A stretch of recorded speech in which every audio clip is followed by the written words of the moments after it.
Boys and girls, sorry for the delay, but we are finally here to kick off Week 4, Day 1 of the Fight Club known as Bush League. I am Cat Peach. I am joined yet again by our friend Bahamut. Baha, my friends, how are you doing?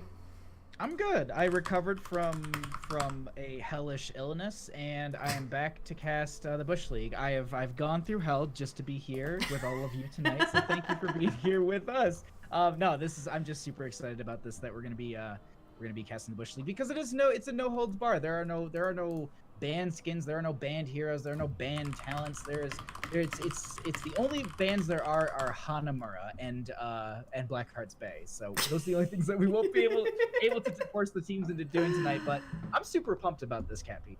Yeah, I'm super excited too. We're starting to get to the middle of the stack in terms of current win rates in Bush League. So rather than having people kind of spread out, a pecking order is starting to form here. So tonight we actually have Gaddy and the Jets, who I believe are number 2 right now in the standings.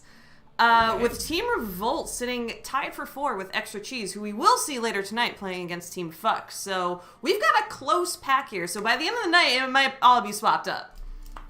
I like that. I mean, there's what? How many teams are in the Bush League total? Is it 8? 8. So Yeet. Yeet. As the children say. I actually love that it's such a tight standing with such a tight group, because you can get the dynamic shifts within the bracket can change from week to week really quickly. So I'm excited to see how these teams are going to play. Coming also from last week, casting actually 3 out of I think the 4 teams tonight. So we kind of have an idea of some of what these teams play, but we do have this Genji being banned out here on Sky Temple. Yeah. So also to catch up, we're going to Sky Temple. Ha ha ha. As per the hell that the casters have decided for the evening. So good luck, kids. But I remember last week too, we were talking about, people finding their footing. We had 2 teams who came in and defeated the higher ranked team in that current standing order. So you never know with Bush League if someone decides to actually show up. Maybe someone didn't get too drunk last night. There's so many odd factors when it's a chill ass fuck league. I mean, you could also have been day drinking. It is Sunday. It is Sunday, and we encourage day drinking or night drinking or afternoon drinking. So long as you're not if you're sleeping and drinking, that would be extra. That just straight up extra. Teach me. Teach me your That's magic. a new level, because I mean, there's always that worry, oh man, I'm gonna feel nauseous the next morning. You can't feel nauseous if you never sober up. Hey, there right? you go. that's Pro strats coming out from your 2 professional drinking casters here on Bush League. I do have Dorsch saying that Goon gets the cast with his shirt off, and so he's gonna be a little upset if we can't have a Baja on Demand striptease, I'm assuming. Which is up to you. That is up to you. That's more of a BlizzCon thing, to be honest. I think that's really gonna happen. If it's gonna happen, it's gonna happen at BlizzCon. I think it's one of those things. On stream, it's too clippable. It's got to be more of an intimate, personal environment. Yeah, if you weren't there, then you don't know. Exactly. You can't clip real life. Well, something you can, kinda. Yeah. But let's go ahead. Goddamn cameras. But yeah, going back to the strap that we've been entirely ignoring so far. Sorry, buddy, your Asmodan got banned. I saw it happen. It's the poke damage is really strong. The stacking is really powerful. Mm-hmm. I don't deny it, but this first pick Raynor, and then on the other side I have the Hanzo Murden. I like the drafts from both teams so far.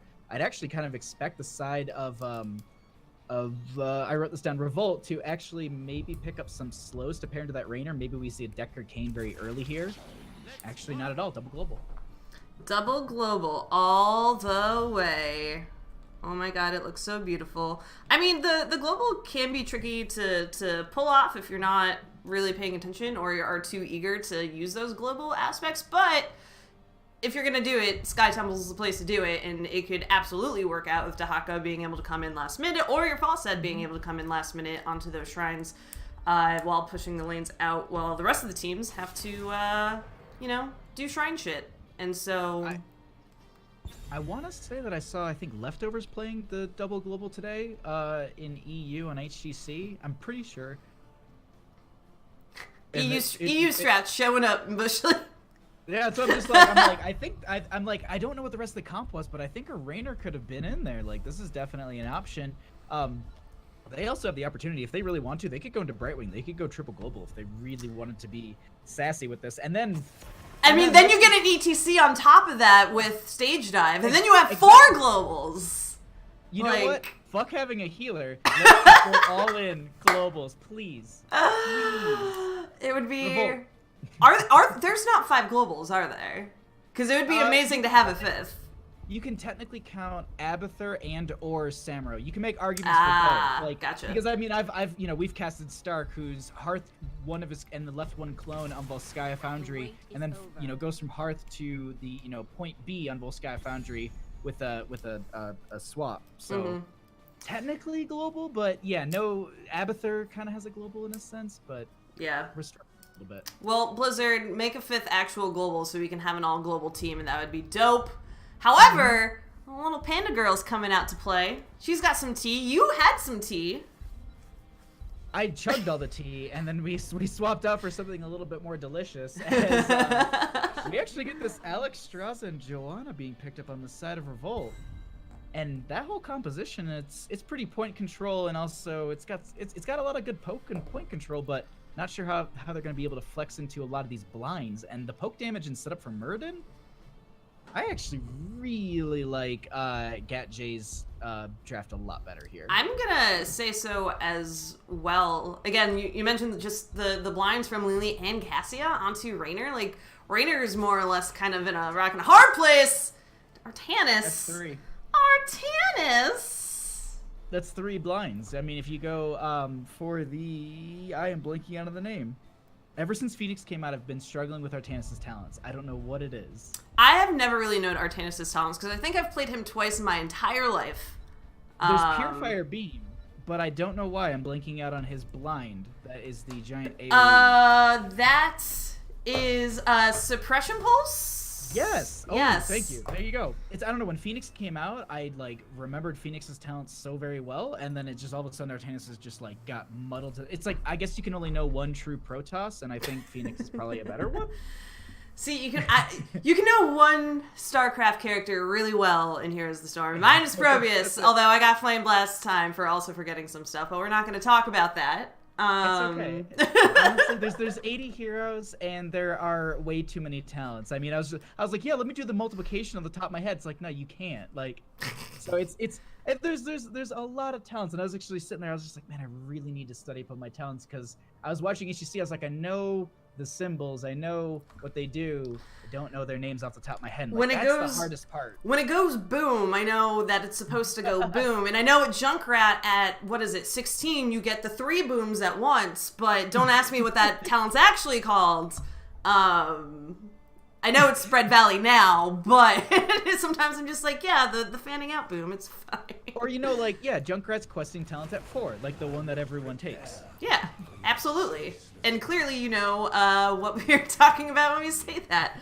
But we are ready now for game number 1. Over here in the blue, we have Gaddy and the Jets. We've got Skyzo on Hanzo. We got MI Gaddy on Muradin, Sasa on Artanis, Grizzly on Cassia, and Willy Will on that Lily. And on the right-hand side, we are going to be having Revolt with Pizza on the Falstead, Vex Zero going to be on the Johanna, NRG going to be on the Raynor, Arulus going to be on the Alexstrasza, and rounding it out with Gunslinger on that Dahaka, just slowly working their way up the top lane. Yeah, and Pizza immediately taking those fly classes into use and going to grab that vision, which is then very quickly taken by the opposing team. Which I suppose you can get it first, but kind of gives away where you are at that point. But everyone else now, spreading out, properly soaking, and I'm curious to see how Falstead and Dahaka kind of share the global presence here on this game. That's gonna be the big thing. Is often we actually see the Dahaka playing. We see a global playing in the bottom lane.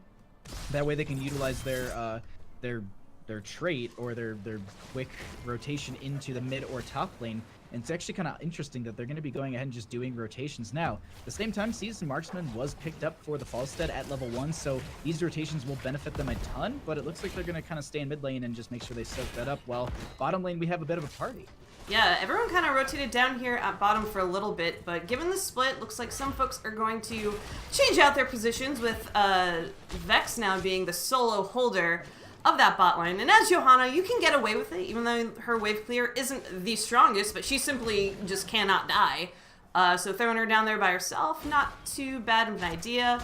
Artanis and Dahaka, Gunslinger and Sasa, just kind of duking out here in top. That's probably going to be a fairly even trade for the most part. Gonna keep an eye on that to see if anyone gets an advantage there. Yeah, I'm just kind of peeking through the level 1 talents. Nothing big that's standing out except for that Seasoned Marksman, but just it's kind of showing the way that they're going to be, utilizing this Falstead, not in sort of that mage burst sense, but more of just the auto attack based. Maybe looking for the secret weapon as well. It doesn't get you as stacks as quickly, but you definitely get a lot of auto attack damage out during that time. Now, meanwhile, on top, we're going to be having Sasa versus Gunslinger, and it's going to be a pretty even match. We will see which is going to be the better StarCraft hero. Will it be Zerg or Protoss in this top? Dun, dun, dun, dun. I don't have much of a bounty in that fight, so I can say Artanis just because Dahaka always wins. I feel like most of the time. Bottom, we had a camp trade-off, it looks like, from both teams there. Falstad still hanging out in the mid lane. But the clear coming out pretty quickly from, honestly, both sides. So everything's extraordinarily even going into this first temple phase on top and bottom. Gonna see how much an advantage, how much Gat J wants to take on in this bottom lane. If they can clear this gate before rotating up, that's gonna be a huge win for them. That's like getting that experience buff as well as just kind of weakening for the next phase afterwards is big. It also forced a rotation out from 3 members into this bottom lane, so that kind of splitting the side of Revolt up a little bit here is a really smart move for Gat J, as it looks like they're going to be moving up into the mid lane. But as you noted before, Vex Zero, not the easiest target to kill on that Johanna. You can blind them all you want, but that's not where she really gets her, that's not her strong suit here. It's just being a meat shield is really where that works their way in. As they're stepping up here, we're going to Pizza flying up as well, and Catbeach, this is a big old fight popping up. Yeah, Dragon Queen already popped and forces the retreat out of Gat J. And so far, it looks like they're gonna try to maybe step back in. Artanis and Dahaka, Artanis for the most part has had pretty free reign over that top shrine. With the Dragon Queen expiring now, it's Gat J's time to finally get in here. The focus is on Pizza, but Muradin ends up taking a chunk of health right to the face, ends up retreating to try to regen that for a bit, and it looks like the shrine for the most part going to stay in the hands of Revolt. Revolt gonna go ahead and grab this first shrine. Now top lane, it's still being contested. Gunslinger actually gonna be getting some damage put on them, but Sasa is going to be falling to the repetitive damage from Raynor here, as Cassie gonna be diving in onto Vex Zero. It looks like they're able to back out of here, and there's pings to go ahead and jump onto the point. They know that there aren't too many shots left on this. They want to move in while their Artanis is dead, and they should take advantage of this on the side of Revolt. They've got the talent tier advantage as well as the member advantage in this fight, but it looks like these shots probably will be favored. Oh no, actually, Vex Zero stepping on the point will stop it right before the last shots are called. Yeah, both teams desperately wanting just those last couple. I would have really liked, okay, so Dragon Queen got popped super early, I feel like, on that shrine, and I would have liked had Pizza stuck around in bottom for a bit longer, because once Dragon Queen is out, even if it's 4v4, most teams will back away from that or not necessarily engage as strong. And so letting Dragon Queen do her thing, let that expire, then call the response up from the Falstad would have allowed for a little bit more soak for Revolt. But they still got the shrine, so, whatever. And they're still, like, almost a level ahead, so, That's the thing, is that they still came out on top. Like, yes, they didn't play that aggressive, but I still think that, as you said, they played their lanes right, they played the soak right, but Willy gonna go ahead and get some help from the rest of the team. Pizza, I think, has scattered this out. Vex Zero all alone in this situation. They could turn on them. They will finish the camp first. They're gonna go ahead and then dive onto the Johanna. Iron Skin gonna be popped. There is gonna be the Stormbolt gonna be going on to energy, and they might be not able to make it out. Hanzo arrow the Sonic arrow going to confirm the kill. Feels bad. Sonic arrow kills are super satisfying, but man, when you're on the receiving end, you're just like, well, That's a bummer. I hate to like rub it in, but isn't it like the weakest ability in the game? It's like the weakest ability damage in the game. I think it might be. It's just like a tickle, but energy had like 5 health left. So exactly, yeah. And Five's all you need. I think like it does like 15 damage or something really like just asinine. It's just like what? But if you hit it at the right moment, it's so money. It is like once Blizzard puts achievements into this game, that's gonna be one of them. Is just get a kill with your Sonic arrow on Hanzo. It's almost BM. It's almost officially sanctioned BM at that point. Bottom lane gonna be pushed in a little bit at this time by the members of Gaddy J, and I like this. You noted it before the double altar phase. They went ahead and actually pushed in a little bit on this opening up, and then I said that, yeah, this temple phase will be a little bit easier. They could potentially take the fort, and the retreat path and the engage path for the members of Revolt is going to be so difficult. They back off and just jump right on the temple, though. Yeah, at the very least, they've confirmed that the well is gone, so that is a resource that Revolt is not going to have. So if these fights don't go their way immediately, it's kind of full retreat mode after that point, unless Alexstrasza is pumping out the healing, which, level 10 approaching, could be a Cleansing Flame. And make up for that healing. But let's see what it's gonna be. It's gonna be Lifebinder, so forget everything I just said. Lifebinder just being so strong to just keep fights going, but that is going to be the Sans coming out from Artanis at this time. Dragonflame being popped as well. The cups are going to be out from the Lily as we have the Valkyrie going in onto Alexstrasza. She's so low. The pings go out. She will be killed here as the Hinterlands Blast connecting onto so many. The cooldown is at 17 seconds from that as they start to charge in here. They actually lost a member on the side of Revolt, and they're pushing in to a 5-man here as the swap goes out into Pizza, and that is a dead bird. And that is a very dead fried chicken right there. The rest of the members of Revolt having to back off, but without the fort, Gat J looking to maybe capitalize on a couple final pokey damages there. No confirmed kills from that, but this bottom shrine now free for the taking. While the rest of Revolt hanging back, cleaning their wounds a little bit, waiting for everyone to be back up before they plan their next plan of attack. No, and that's the smart move here. You just give it over. You're like, why stagger deaths? Why just kind of give them the advantage here? Vex Zero might be getting caught out here. The Iron Skin is going to be used. They start to try and go for the swap. It's not going to work out there. Condemn goes out. Maybe looking to fight here. There is going to be the Valkyrie on to Pizza. There is going to be the Barrel Roll out. Lifebinder just for the safety there, and that also will be the Jug of 1,000 Cups coming out on top of that. And a lot of R's button hit, but no deaths. Yeah, a lot of flashes, not a lot of boom there. I thought that Valkyrie was going to result in Pizza going down yet again, which is why I squealed so suddenly.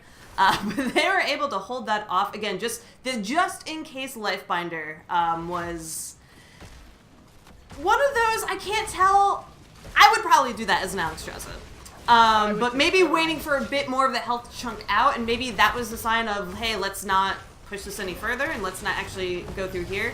Camp taken for Revolt. Vex trying to go in and doing a lot of damage onto Gaddy. The boss is procced as well, which is making this a little bit difficult for both teams actually, but Revolt is full on chasing here. Hinterland's Backs comes out, and Gaddy again getting incredibly low, but Falstad is actually the first to fall here. The Valkyrie gets Johanna at the last second. Ends up pulling her down, and that is a dead tank there.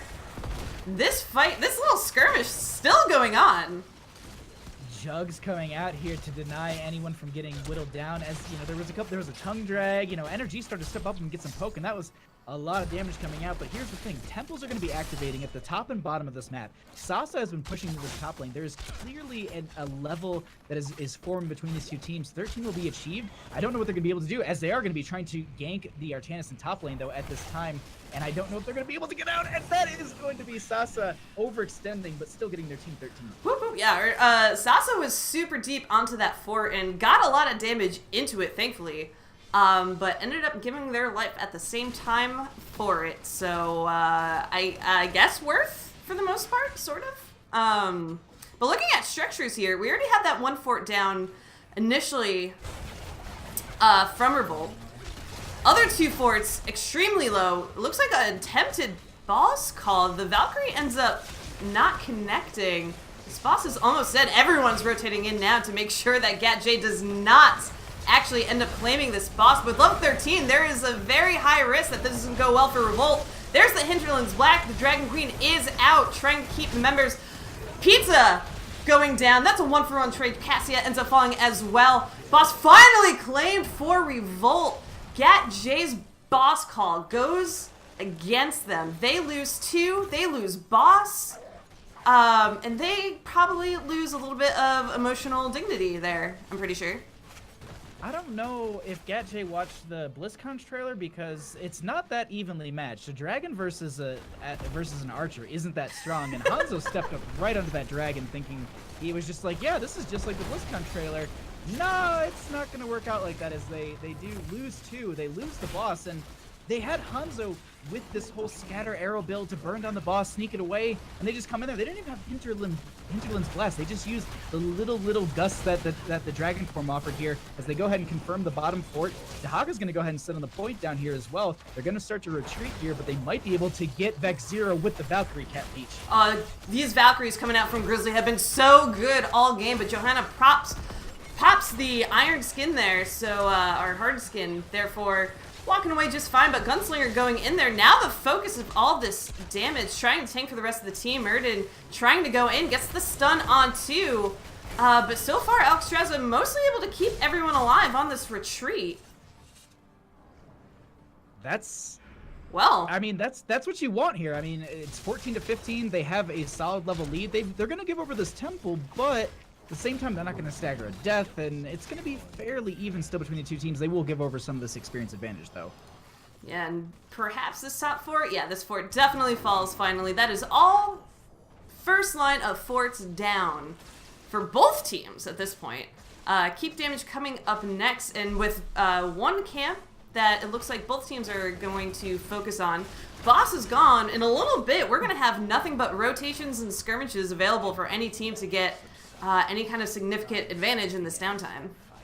I'm just sorry. I'm peeking through while we're having this downtime. I was just peeking through some of the talents. We actually did. I saw the hammering go out from Falstad just now. I was like, wait, that is secret weapon. The range on that is way too much. And I peeked over. Yeah, it is secret weapon.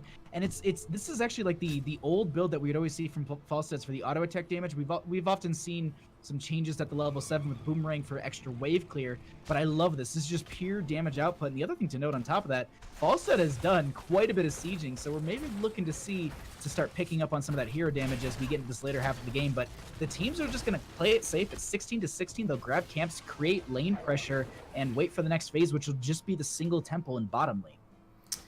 I just want these two to stop rotating so safely and accidentally just slam face into each other. And then duke it out. Oh my god. That's all I want now. This is like my like quick match games that go into like 20 minutes and people are like, we gotta win. I'm like, dude, it's quick match. I'm just here for fun. Like, I'm here to do dailies and have fun and try out some builds against humans. But we actually have Hanzo jumping around NRG. We actually have Pizza coming up here as well. If they get the Hinterlands Blast, that is going to be the Hanzo falling, but they get right out of there, but they still get the kill with the Hammering Lifebinder going to be coming out onto the Rainer, but they still don't save their Falstad. Pizza, looking too delicious, can't be allowed to exist on this battlefield, it seems, during this game. Shrine coming up in the bottom. Revolt focusing on clearing up that top camp. Gunslinger, though, surrounded by 3 members of Gat J. The swap comes out from Sasa. Is this a dead Dahaka? The Burrow comes out. Looks like he'll be A-okay. You know, I was like, wait, they stopped chasing? Well, you can't see the enemy on the map, and of course you just lost your Hanzo. So yeah, that is a good idea to back off. And see, I've still got this mentality. It's just like, fight, kill each other, go, entertain us. But we'll be just going ahead, and the members of Revolt will be jumping on the point. Sasa stepping up way too far here, gonna get caught out by the tongue drag. We'll see what happens here, Cat Peach. Sasa! There's a suppression pulse coming out, at least to buy a little bit of time. Sasa actually looks fine. The Jugs are gonna heal up all members of the team as well. Vex tanking a lot of this damage in that tiny little corridor. Sasa again with the beautiful swap onto Gunslinger. Valkyrie coming in to confirm that kill. Grizzly going in on Aurelius as well. Alexstrasza, the dragon, going to fall, but Artanis ends up risking his life for that as well. Vex finally going down as well, and this is a full-on chase here for Cat J. Pizza finally falls again. One little Rainer spinning away. Getting out fine, says there's nothing to see here. They keep picking up slices of pizza here and there across this map, and that's really what's winning the game for the members of GatJ. Is just these little picks across the map. You know, getting a pick here and there. Also, this is a big one here, taking out 4 members, but these little staggered deaths, that just picking up these kills here and there, it really starts to it stops any of the momentum they've gained on the side of Revolt. And GatJ are doing a phenomenal job of just utilizing their free time. You know, there's 2 members still coming back to life. They're gonna go ahead and try and burn down this boss. They'll get it with the Hanzo arrows. We know that's gonna be happening. Falsa doesn't even have the flight in time for this. Yeah, and with the shots from the Shrine as well, this keep's gonna be gone before the boss even gets here, which is leaving this lane quite primed for perhaps a final death march coming in from GatJ. If they're feeling risky enough, they might be able to get level 10 as well, given that Artanis is still soaking up there in the top lane. But that also puts them down a person in this push, so maybe not wanting to push it too hard, maybe trying to distract. Artanis starting to make the rotation in, so GatJ just have to hold off until he gets there. They go ahead and get this done onto Gunslinger. It's in a really bad spot. They go ahead and get the dive there as well from Grizzly. No Valkyrie used just yet. Everything, majority of things, actually, that's going to be suppressing pulse onto the core around the members here. They get the blinds out from Lily as well. The Valkyrie comes out, connects onto Gunslinger. That will be the Jugs used, but also denied right away. On top of that, going to go ahead and get the Burrow Claws out of here. Gunslinger's so low. Core starting to lose percent here, Cat Peach, as Gunslinger going to go ahead and get the Lifebinder. Yeah, Lifebinder's out, but you can't Lifebinder that core, which is still taking a lot of damage. The Hinderless Blast does come out, and this is the last opportunity for Revolt to make something happen. Artanis goes down first. The Dragon Queen is putting up an amazing defense. Grizzly in a terrible place as well, and they save the core 41% and are now chasing down the 3 last members of GatJ. The Hanzo Air scattering, trying to dissuade any push, but Gunslinger burrowing in, trying to get a little bit closer. Closing the gap here, and oh man, the Jugs are coming out. Oh, the Jugs, but they interrupted with a Condemn, Cat Peach. Condemn, over. Condemn, OP. They're gonna get away from this, and that is such... Oh, well, Skyzo. Wall jump. Shit, well, Skyzo. Alright, Skyzo, what are you doing? What are you doing? Alright, you're gonna get away just fine. That's fine. I was a little bit nervous of oh geez, I'm on the opposite side of the enemy team now. Where do I go? But I still think GatJ played this amazingly. Yes, they lost their Murd and they staggered their death, and so they have a couple seconds on that. But the thing is, they denied Revolt from getting any sort of map advantage. They chased those kills for so long. Artanis is back. Cassie's going to be back in a couple seconds. They could have hard rotated into bottom lane, got a keep, and just ignored those kills. But the thing is, they went for the chase. They wanted a little bit more of that bloodlust, and that's still a great call. It just, they didn't get that chase that they were looking for, and you can now see it kind of did pay off. Granted, 20-20. Double temple phase has been started. Murden still isn't available. They will steal away this camp, so they still have great advantage on this map. We just got to see what they're going to be doing on the side of Revolt here. Yeah, Pizza already starting on this top shrine. Gunslinger and the rest of the team focusing on bot, so already trying to capitalize on as many shots as possible before they have to split up, knowing that their resources are a bit spread. Hanzo, though, right now was sticking behind, trying to clear that camp, but the rest of the team is saying, no, we have to go in, and we have to go in now if we want to. So they're posturing around here. Sasa went in way too soon. First to fall here, and so any chances, I feel, of getting this mid-shrine are now entirely gone, Baha. I think this temple phase has just been given over for free by the Artanis walking in. You stagger the death like that as Murden was literally about to be there, and I think they were just really excited to jump in, or maybe there was a miscommunication on how close or how quickly they were going to dive in. I don't know, but that is a double temple phase in favor for Revolt, turning this game around quite a bit, as now they have the structure advantage in this game. Yeah, they have 2 keeps opposed to the one of their opponents, which is always a great position. Gunslinger cleaning up the bot lane, making sure those catapults don't stack up too much here in the bot lane, as that is currently GatJ's win condition. So lots of babysitting having to happen in that bottom lane. That camp that they grabbed down there should help alleviate some of that pressure, as well as those Giants are immediately focusing on that catapult. But now it's another one of those tense situations. There's nothing on the map to gain. All camps are gone. There's no boss. So Revolt looking simply to push whatever advantages they do have in this map. They're going to keep pushing in this top lane, given that's where the camp is. You have catapults there, and seeing how far they can get this.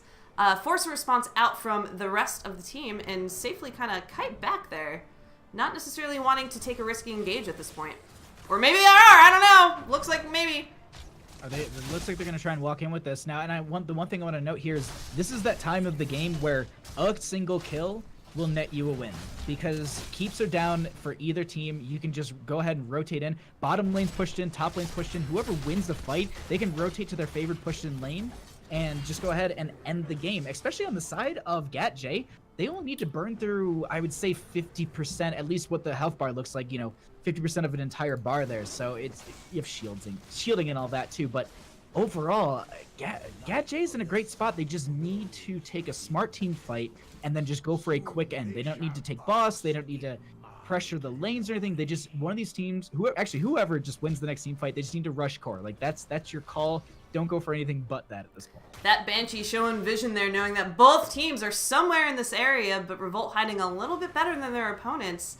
But I seem actually to be on this boss that you talked about. Both teams waiting for the other simply to show first, and in the meantime, those two globals are starting on those shrines. How long is GatJ going to stick around here and not try to give away those shrines? You can see how quickly it's chunking. That's a keep gone. That wasn't even an eighth of the bar for these two temples, and so they're already working on core health. Now, granted, they've left the mid lane, but they can just go ahead and jump onto top because it's doing direct core damage. 22 minutes into this game, this temple's hitting hard, and they could potentially just end off of this. And I think they're now slowly realizing this in the situation as they're going to be rushing top lane on the side of GatJ. Yes, Skyzo going in first. The suppression pulse coming out, not necessarily connecting with anyone. Sasa going in with those swaps there onto Vex. The Jugs also ended up getting interruptions. Sasa is going to fall. The Valkyrie is coming in, grabbing Gunslinger. Oh my god. Oh my god. Pizza ends up exploding. Grizzly ends up falling as well. This is a 2-for-1 trade right now, but with the Dragon Queen coming out, it might be more in favor of Revolt. Gaddy ends up dwarf tossing right out of there, but the shot's on core. 18%, but there's two katas. There's two katas there already. They can't rotate it fast enough. That is game number 1. Revolt winning off of Winions, ladies and gentlemen. That was, I gotta say, that was a great stall on their part up in that top lane, like toward the end there when they were like, They did. These two teams did a phenomenal job, and that was literally just a spicy game 1. The back and forth between the two teams. I honestly thought that GatJ had that for the majority of the game, but no, the late game macro play really started to show, and I don't know if it was just some bad calls or just fatigue. I don't know what it was, but GatJ seemed to kind of fumble and fall apart a little bit after 16-18 area in the game. I just want to call out that game was an even 12 for 12 on kills. Oh yeah. Super even. Both these teams, honestly, either one can win game number 2, I feel like. That was definitely not a stomp in any regard. And some missteps here and there as we called out for Revolt, especially when they had that advantage after that amazing team fight that they had that nearly wiped out the rest of their opponents. Sorry, that was GatJ. Yeah. No, that was Revolt. That was Revolt. There are so many people dead. I can't keep track.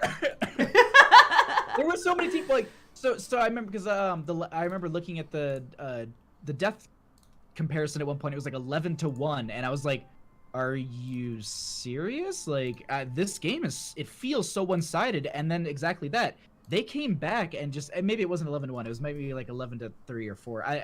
Either way, the members of Revolt coming back in that later half of the game and just utilizing their macro dominance as well as just getting some smart picks and just being in the right position, I think really paid off for them. So just kudos to them for game number 1, but I can't wait to get into game number 2 here, Cat Peach. Yeah, game number 2. So we are going to what I will probably call the Baja Cat Peach specialty here in Bush League. We're going to Braxis Holdout, ladies and gentle buddies. No one likes to play on Braxis Holdout because of the changes that came into the Zerg wave, because it's not as strategic. You can't literally just get the Zerg wave and body the enemy team. You now have to get the Zerg wave, and then split your members and still defend and have a strategy. And it's not like, oh, you have to develop a new strategy, but part of it is that, like, teams don't want to, like, figure out the new way to play the map. So they're like, we'll stick with the things that we know. We don't need to figure out the new drafts and everything just yet. We can watch pro play and they'll do it for us. But even then, I honestly don't know if I've seen, I can't recall Braxis games this weekend off the top of my head. I I feel like there was actually Braxis, it wasn't Dig Fnatic this weekend in EU. So it showed up in EU, and I think it showed up once in NA. But don't quote me, but I'm pretty sure it did. And I was like, what? I missed a couple games yesterday, and I missed a little bit this morning from EU. So maybe it might have been one of those, but everyone... You're getting so many compliments on your smooth head. On my smooth head? Oh, well, thank you. It's actually like, I actually do need to shave it already, too. Which is, you can't see it here, but there's hair somewhere. All right. There's somewhere around there. All right, teams are jiving to get into game number 2, so let us start this draft here. Ladies and gentlemen, can Revolt get another win? Or Gaddy and the Jets, can they pull this one out? They were so close. They were so close last time. They really were. And now on the fly, without telling the teams, because we don't tell the teams. That's the other thing too to note here in the Bush League is we don't tell the teams. The maps. At least I don't think you don't message them ahead of time, do you? I don't message them ahead of time. I just make a lobby and pull them in and say, "This is what you're dealing with now." So yeah, this is one of those things. Like we've loaded into Braxis Holdout. They're just like, oh, we have to draft for Braxis Holdout. Okay. Ban Gul'dan, ban Kael'thas, ban Jaina, ban Azmodan, because those are all things like. The one thing I do want to note is Azmodan did get changes that came in this week to Greed, and Greed has now, in my opinion, upped its value, especially on a map like this, where you can actually now get damage into you get a damage buff into anything that's basically not a hero off your Global of Annihilation. So yeah, banning it out here is got severe and great wave clear, as well as great push, great poke. He's just so strong. But we do have a Raynor being banned out here on the side of Revolt. They don't want to let them have it on the side of GatJ. Get rid of one peppery boy. The Johanna being taken instead of for Revolt for GatJ right off the bat here. Lots of disrupts coming out from that Johanna last game as well onto that Lili, especially during those jugs, essentially wiping it out completely. So definitely don't blame them for wanting to take that away from their opponents. The Johanna also, the grouping is great, being able to just stand on the point forever because you have just so much sustain is really, really powerful. But this is going to be the Gul'dan being picked up, and so that's a strong wave clear. Also just kind of poke and push onto these points. And then Yrel for the top lane. Yrel's been notably a phenomenal hero for any sort of point control as well as just lane dominance map. She really doesn't have a lot of counters. A few people are actually saying that Greymane and Malthael are strong into her, so maybe we'll see that pop up for the solo lane. I actually wouldn't be opposed to it in this draft so far, but Deckard and Greymane. Deckard and Greymane, just two guys in the Nexus. Yeah, Malthael's been making a return, actually, and I think specifically because of that point that matches really well into Yrel, to be entirely honest. Same with the rise, kind of the comeback, rather, of Dehaka. Globals definitely fell off for a while, and kind of the big Yrel Blaze matchup was kind of the go-to for quite some time. But given that you can stun that Yrel, also seeing a reprise of his role as well, which I've been enjoying quite a lot. A Leoric ban is not something I would have expected. However, I guess with the Entomb, with a lot of that poke coming out from Gul'dan, especially late game, could be seen as a threat. So I'm thinking that the only reason I'm thinking Leoric is because they could Leoric into the Yrel, then they could still pick up a Phoenix for their 4-man, and with the Johanna being able to stun people, Deckard having a slow, Greymane having dive, Purification Salve would be still strong. Also, you might actually just see Planet Cracker from one of these teams because it has phenomenal Zerg wave clear. You angle that meme beam in the right angle, and you can melt the entire Zerg wave before it hits your gate. And that's actually the Phoenix being picked up there on the side of Revolt. I'm not surprised or opposed to this whatsoever. It's a great pickup, and it's extremely strong on this map. And then Alexstrasza for point control once again. And we saw the Alexstrasza in the last game be really, really impactful. Yeah, absolutely. That Dragon Queen got so much value on controlling the shrines that controlling 2 beacons should be a piece of cake for her as well. Especially with that Yrel helping out, there should be a very solid beacon defense coming out for Revolt. Falstad Medivh coming out for Gat J. Falstad, globals on Braxis break my brain a little bit because it's just such a small map. And I know that there's like total micro plays you can do with that globals and get a lot of value out of, but I don't know. Falstad Medivh. Someone in Twitch chat was saying that there's no solo laner, and I'm just like, you're forgetting the good old days of Greymane solo lane. Like, to be honest, like I really hope that they don't put their Falstad in the solo lane and it is the Greymane, because looking at who's playing what, unless they have role swaps, this is going to be a Falstad into your rel, which is going to be very, very hard. Yeah, I mean a solo lane is just a lane with only one character in it, right? That's what defines it. So any lane can be a solo lane if you really try hard enough. I mean, if your entire team gets wiped, you are now the solo lane. Which we saw happen on the side of the road. Then Raynor became a solo laner for a little bit on for NRG. So last game we actually did see a little solo lane Raynor in that as they were making their way out of that battle. But I gotta say, for the two teams going into Braxis here, the Medivh is the most quizzical thing to me. You got some boss control, you've got some setup here, but I don't know how I feel about this, at least with the draft that they have. Yeah, I mean, you can also say that they're just trying to really use those portal plays and say, well, throw down a portal, bounce between these two really fast, just so we can kind of cause a little bit of chaos there. But there's something not jiving with me right now for Cat J's draft. And when I look at Revolt, I just think of like, yeah, this is something you see on a pro tier probably, and that's fine and dandy. But I suppose maybe it is the unsureness of Gatche's draft that has me really excited. So we're going to have to see how this works out in game number 2 for them. Can they get a win on the board? We're going to have Skyzo Frenic on that Greymane, M.I. Gaddy on Johanna, Willy Will on Deckard Cain, Grizzly on Medivh, and Sasa on Falstad. And on the right-hand side, up one game, trying to make it 2, we are going to be having Revolt with Pizza on the Gul'dan, Vex Zero going to be on the Diablo, NRG going to be on the Phoenix, Ariel is going to be on the Alexstrasza once again, and in their solo lane, they will be having Gunslinger on that Yrel. And we see Yrel truly living up to her name as a solo laner, being the only one going up to that top. Medivh scoping things out so far, spraying a little bit of love for the enemy team as well, coming in here. And that is, I love simply the anxiety that Medivh as a character causes your team. It's just, it's terrifying. You see this bird and you're like, all right, the bird's here. Is anyone else here? I don't really know, but I don't want to find out.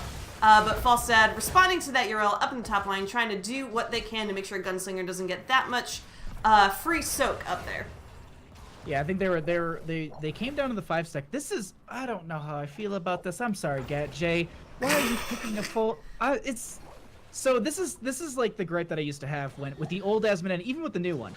You put someone who needs to stack off of heroes in a solo lane situation. It doesn't make sense to me. So Falstad is going into, actually, excuse me, 1 second, as we actually have a repositioning on this Johanna, but gonna make it out just fine. But currently, Falstad's gonna be utilizing stacks on the Hammering at level 1 with Gathering Storm, and you're doing that in the solo lane where you have less opportunity to hit more people. So it's just confusing to me. Like, you go for the auto attack based damage at that point. I don't know, maybe they want that burst in the late game? I'm just confused, and I don't like it. I always have the same quandary when I'm playing Probius and I take Warp Resonance at 1, and then I realize that I'm soaking most of the time, and then I'm like, dang it, I should have taken Gathering Minerals. Exactly. It's just like, oh, I'm going to be by myself. I can't do the thing that I need to do until like post 20. It's just like, wow, I get value from this talent that I should have had at like level 7 to 10-ish. Right. Sasa getting really beat up by Gunslinger up here in top, trying their best to defend against that big old goat mama protecting that lane. But down here on bottom, Gaddy trying to force the members of Revolt back a little bit. They have claimed this beacon, so they simply have to protect it at this point. With what we talked about, with how well Revolt's draft should do with claiming and protecting those beacons, to not have this one already seems like interesting call, I will say. Actually, no. Go the fuck in there, guys. Just go in there. You have so much to deal with this stuff. You can do it. I believe in you. Pizza. You got this, my friend. I believe in you. Your dad believes in you. Your Papa John believes in you. We I wasn't expecting Every that. game, every single game, Pizza's like, "Could you give a shout out for my dad, Papa John, for me?" And so I try to throw it in there. That's too good. I didn't even notice that as we were getting ready to go. But this is going to be the bottom held over by the members of GatJ. But Gunslinger's still holding over in top, and this is the thing that I was talking about in draft. Like, Falstad into the Urel, it's not going to be a good time as we actually get one member getting locked down here in this bottom lane. No dive damage just yet, or any sort of dive going on in on them. But the thing is, bottom lane is being mostly controlled by the members of GatJ, and they need to find some entry on this. It's almost like they've controlled opposite lanes. You know, Yeah. top lane, their solo lane is so strong. Bottom lane seems weak as Vex is a little bit low here. Blind goes out, no dive from that Greymane. Yeah, and what I'm realizing too, it's going to take a while for Vex to get those souls and be a bit tankier and be able to front for that team. On the opposite side, on GatJ, Johanna with that hardened skin being able to simply pop that whenever they needed to, on top of Medivh being able to protect whenever a member is getting low. So there are a lot of tools on the side of GatJ to kind of counter that initial beacon control that we talked about there. Gaddy trying to make the rotation, but Phoenix energy right on their tail, but Portal coming out, save Meta-G, and we are back again to this bottom shrine. Scrolls coming out from Decker Kane, rooting too. And that's the other thing too, Decker just has so much disruption for GatJ that it's a bit risky to ever really go in there, especially with that Greymane. You get rooted, you get dived on, and if you're Phoenix, if you're Gul'dan, that's it. There's only so much poke you can do with like Plasma Cutter and Echo Corruption. And granted, yes, you are stacking off both of those talents at level 1. Vex 0 really low here. Gonna get the Shadow Charge onto the Johanna, but once again, she's protected. She has Iron Skin. They need to stop trying to do this play, especially onto Johanna. She's the worst target. Granted, yes, she has stepped up into you, but you don't need to burn the cooldowns for those things. Save them for someone who steps too far forward. Look for that Decker Kane. I think that they really need to pop Dragon, play this aggressive, and get in there. And that's the big situation here is they're not playing that aggressiveness. They've got these abilities. Dragon form is off cooldown. They can step up on these members, but they're waiting for maybe 7s. I don't know what it is here on the side of the pole, but they've got to do something quick here. As once again, they grab the Johanna, Deck status comes out, there's the portal, and as I said, like, your worst target you keep going for. You got to change it up here. You gotta change it up. Once Vex is at 76 in terms of souls, so I think given a couple more, or even maybe Vex is just waiting till that top 100 stack to really go in there and annihilate. Energy getting really good, low. Finally, the Dragon Queen is going to get popped out. Protected, again, goes onto that Johanna, able to skirt away just fine. Pizza trying to put out that damage as best as possible. Grizzly ends up backing away, given that they're low on health too, and for the first time, double beacon control in favor of Revolt here. Urel should be able to, actually is having a little bit of a hard time against that false set, it looks like, up on top, but for the most part has been able to hold it down just fine. Trying maybe to get the kill onto Sasa, but Sasa in retaliation is too, but aww. Divine Steed value is all I will say. I love Divine Steed. My friend was actually, he was like, I haven't played the new hero yet, and I was like, oh, let's jump in an AI game, like I can walk you through some of the talents if you're just interested, and we can just hang out and talk. And he was just like, at one point he's like, I'm gonna take Divine Steed, and I'm like, oh yeah, go for it, it's a good talent. He's just like, you're messing with me. I was like, no, it's a really good talent. Like, actually, huge 4-man root going down.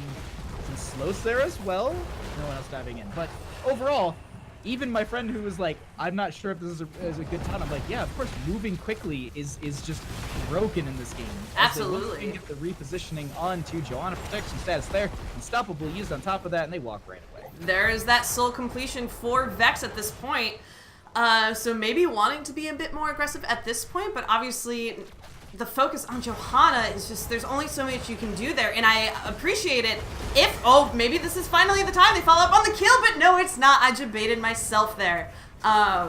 If Vex is going to go in Johanna, everyone else needs to focus on somewhere else. If you take out the front line, allow Vex, Shadow Charge, displace Johanna, cause some chaos there, but Pizza Energy needs to start focusing maybe then on that Deckard, on that Medivh, honestly. Get Medivh entirely out of the picture. It's easier said than done, but they're going in yet again onto Gaddy, again, not making it happen. Portals come out. Beacon almost getting reclaimed for GatJ, and there it goes. But, man, I feel like it's the same story for the past 5 minutes. It has been the same back and forth. It's been top lane, Yrel and Falstad. There's one struggling against the other, and it looks like Sasa has the advantage, but they're running away, and that's the weird thing. Is like, no, put the damage into them. Wait.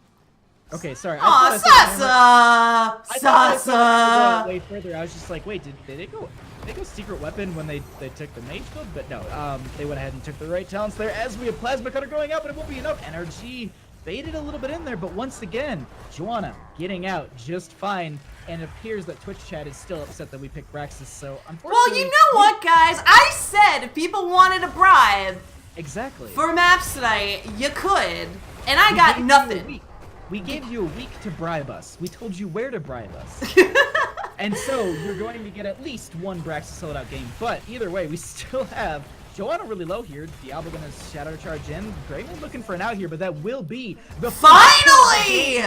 Going over to the members of Revolt, and they will confirm this potentially for Zergwave as they are sitting at 70%. Oh, Skyzo barely making it out of there with the protection from Grizzly. Willy Will with the potions afterward.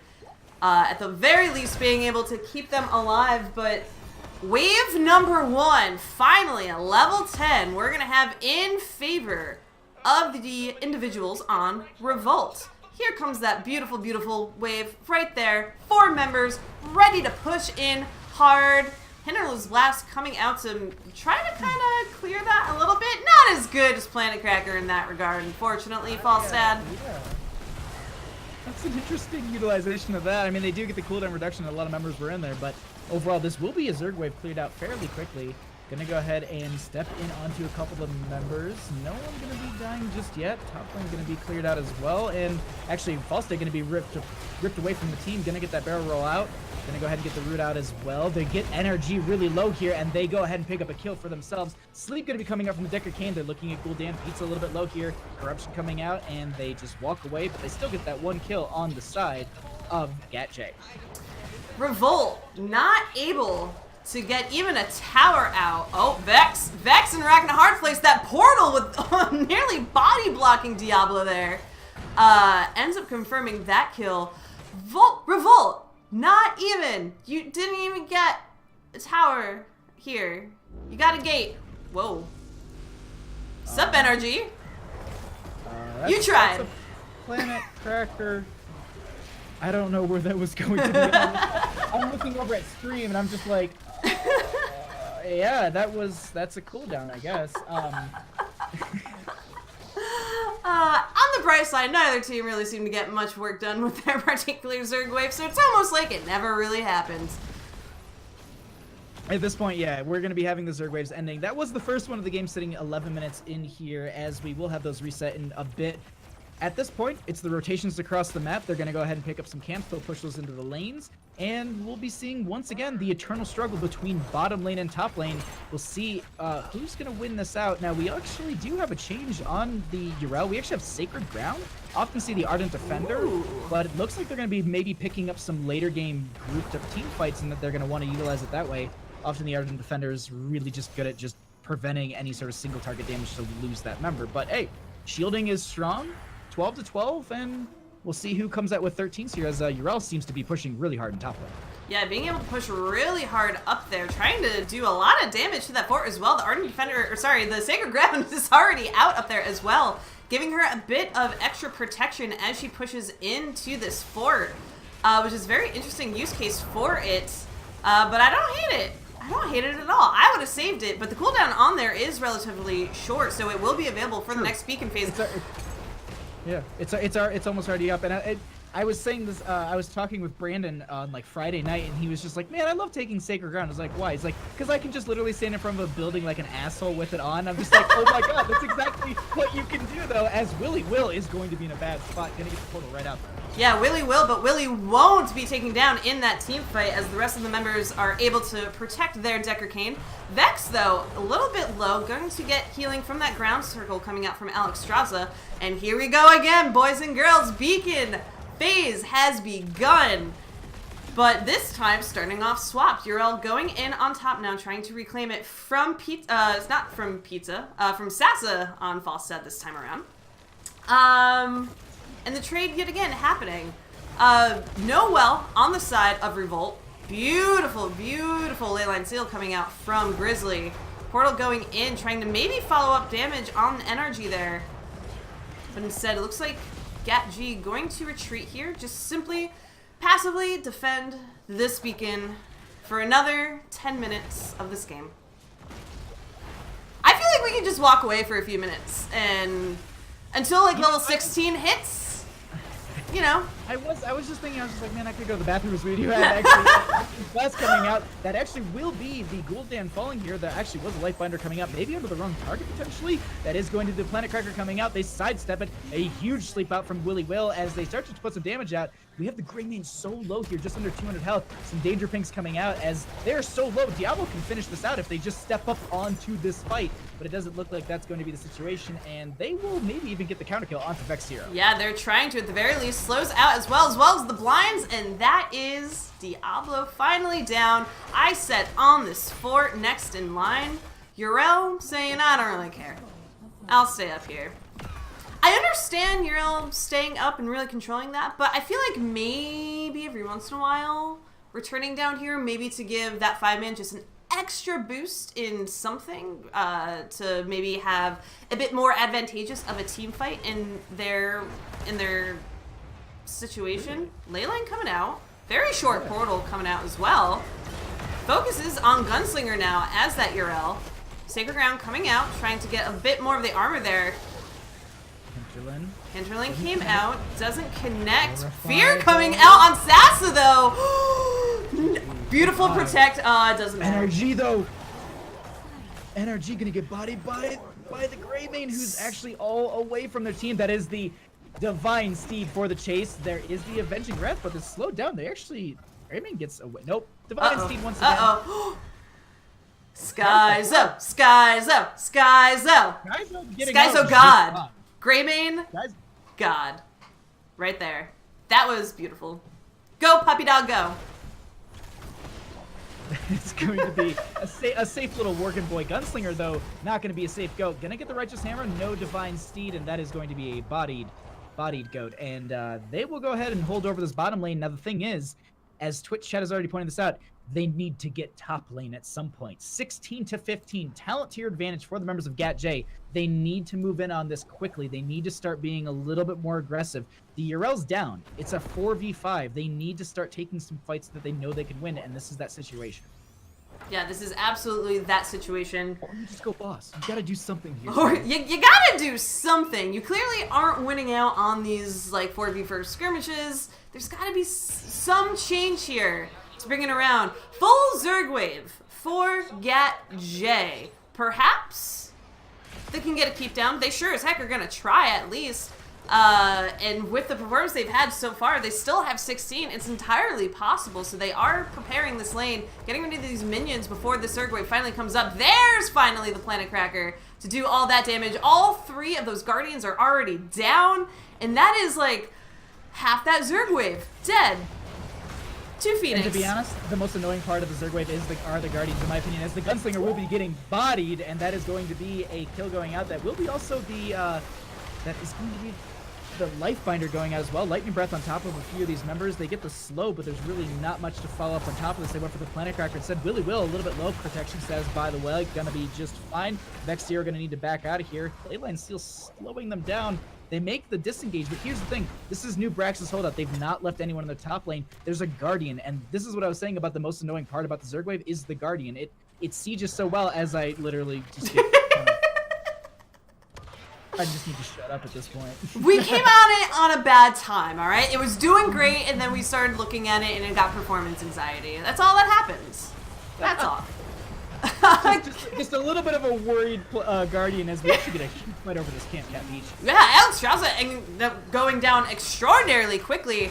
Energy trying to teleport away, but Skyzo again being able to leap in and make sure that escape is not possible. Sasso with the Hinterlands Blast, trying to help a little bit, saying, hey, look, Dad, I helped, but not really doing much in that situation. Gunslinger able to leap away, but not before Diablo also falls in this situation. Camp goes over to GatJ. Pizza looking not so hot. Able to get away just fine. I wasn't sure if Sasso was going to push that a little bit further, but they are going to push that camp, however, into this beautiful, beautiful exposed keep here. This is looking reminiscent of game 1. Bottom lane keep going really, really early. Now, yes, you're going to get catapult pressure. I was about to say, like, top lane has a little bit more priority because that is, I think, their next Zerg wave that is going to get pushed. But at the same time, getting this keeping, having consistent catapult pressure in the bottom, that's a bigger factor. So, yeah, I like this call 100%. It's a great call for GatJ. They're going to get some pressure on the map. It pushes them a little bit further in experience. We're currently looking at a 2-level deficit between teams. And if they can just push towards 20s, this is going to be a very, very easy game for GatJ. The thing is, Vex, Zero, and team, they need to look for some kills here. They need to find some kills. They need to start getting some macro pressure. They need to look for that micro play at this point, realistically. Yeah, absolutely. And I think they spent so long focusing on what people would probably call a textbook correct way of playing Praxis Holdout. But not everything is textbook, especially when you have a Medivh thrown into the mix and kind of screwing up any kind of a plan on taking out a member of your opponent. Given that protection status. So, having Gunslinger now join up, staying with the rest of the team, now that 16 is hit, I think is a really good correction. They still have a long ways to go, but perhaps this is exactly the correction they need to finally just, like, start dominating in these fights against their opponent. It's hard to say. Soul's again built up for Vex, so that is going to be a tanky Diablo, but a death from Vex is going to be very, very risky. This is, I gotta say, from the runners of GatJ, this is a smart play. They put the camp in top lane. They've gone ahead and spread themselves across this map and gotten some great kind of... They've evened this out in their favor. Everything's kind of pushed to midway, but they need to focus on top, and that's where we see the rotation starting to come out. It has been canceled. We have 38% sitting on the Zerg wave at this time. Grizzly maybe stepping out a little bit. There's the portal to help some of the members through, and they will try and collect on this point as the Sacred Ground to be coming out. That is going to be the oh my god, the Leyline Seal onto 3 members. Dragonform popped as well. That is going to be the Hinterland Blast onto 1. They actually get the sleep onto them as well, so it's just stop after stop after stop from GatJ here as the Alex Strauss of Dragonform isn't really getting the point control it's looking for, and they're starting to get low here as Lightbinder going to be getting a lot of value. Actually going to be canceled out. Yeah, it looks like potentially canceled out from a blind from Johanna, but Magni ends up going down first here. Phoenix ends up going down as well, so a 1-for-1 trade so far for these teams. Go for the Throat is the only heroic left standing for GatJ. Well, it looks like Planet Cracker still available, but probably not going to be used in a fight perspective here, given this team composition. So both these teams just kind of trying to spook each other out, trying to make someone falter and step out and maybe go in for an engage a bit too soon. Vex trying to go in real deep without the rest of their team members. Gunslinger coming in, the beautiful flip onto Sky, so the protection coming out from Medivh, and that should be one dead puppy, not able, body blocked from getting into the portal. They don't let them get through that portal. 19-18, we have catapult pressure on the core of Revolt here. GatJ is looking at a half a level difference between 20s and basically losing this over, and at this point, with the death timers the way they are, I think that they're going to have to give this over unless they make a really ballsy play and step up on these points, and it doesn't look like that's going to be the call. We already see Falstad being hearthing back. We have Yrel sitting on the bottom point. This is going to be a Zerg wave in favor for the members of Revolt. Granted, though, 38% will still be pushing in top lane as Gunslinger going to get annoyed here by Grizzly going in between these two portals. Willy Will coming in. Vex and team also coming in. The Leyline seemingly actually stalls out this fight in favor of Gunslinger there. The rest of the team finally making it in. The Horror Fight is going to come out, pushing out Sasa. Hinder's Blast coming out, but Gunslinger able to leap and avoid it just in time. Flip on the Gaddy. Beautiful roots from Willy as well. The sleep coming out onto 2. Immediately disrupted from damage, however, and Willy with the poison damage backing away. And Revolt able to continue holding on to this shrine. Sasa moving up to the top lane, simply trying to stall from that perspective instead of stalling down here. But that's leaving a 5-4 fight against in favor of their opponent.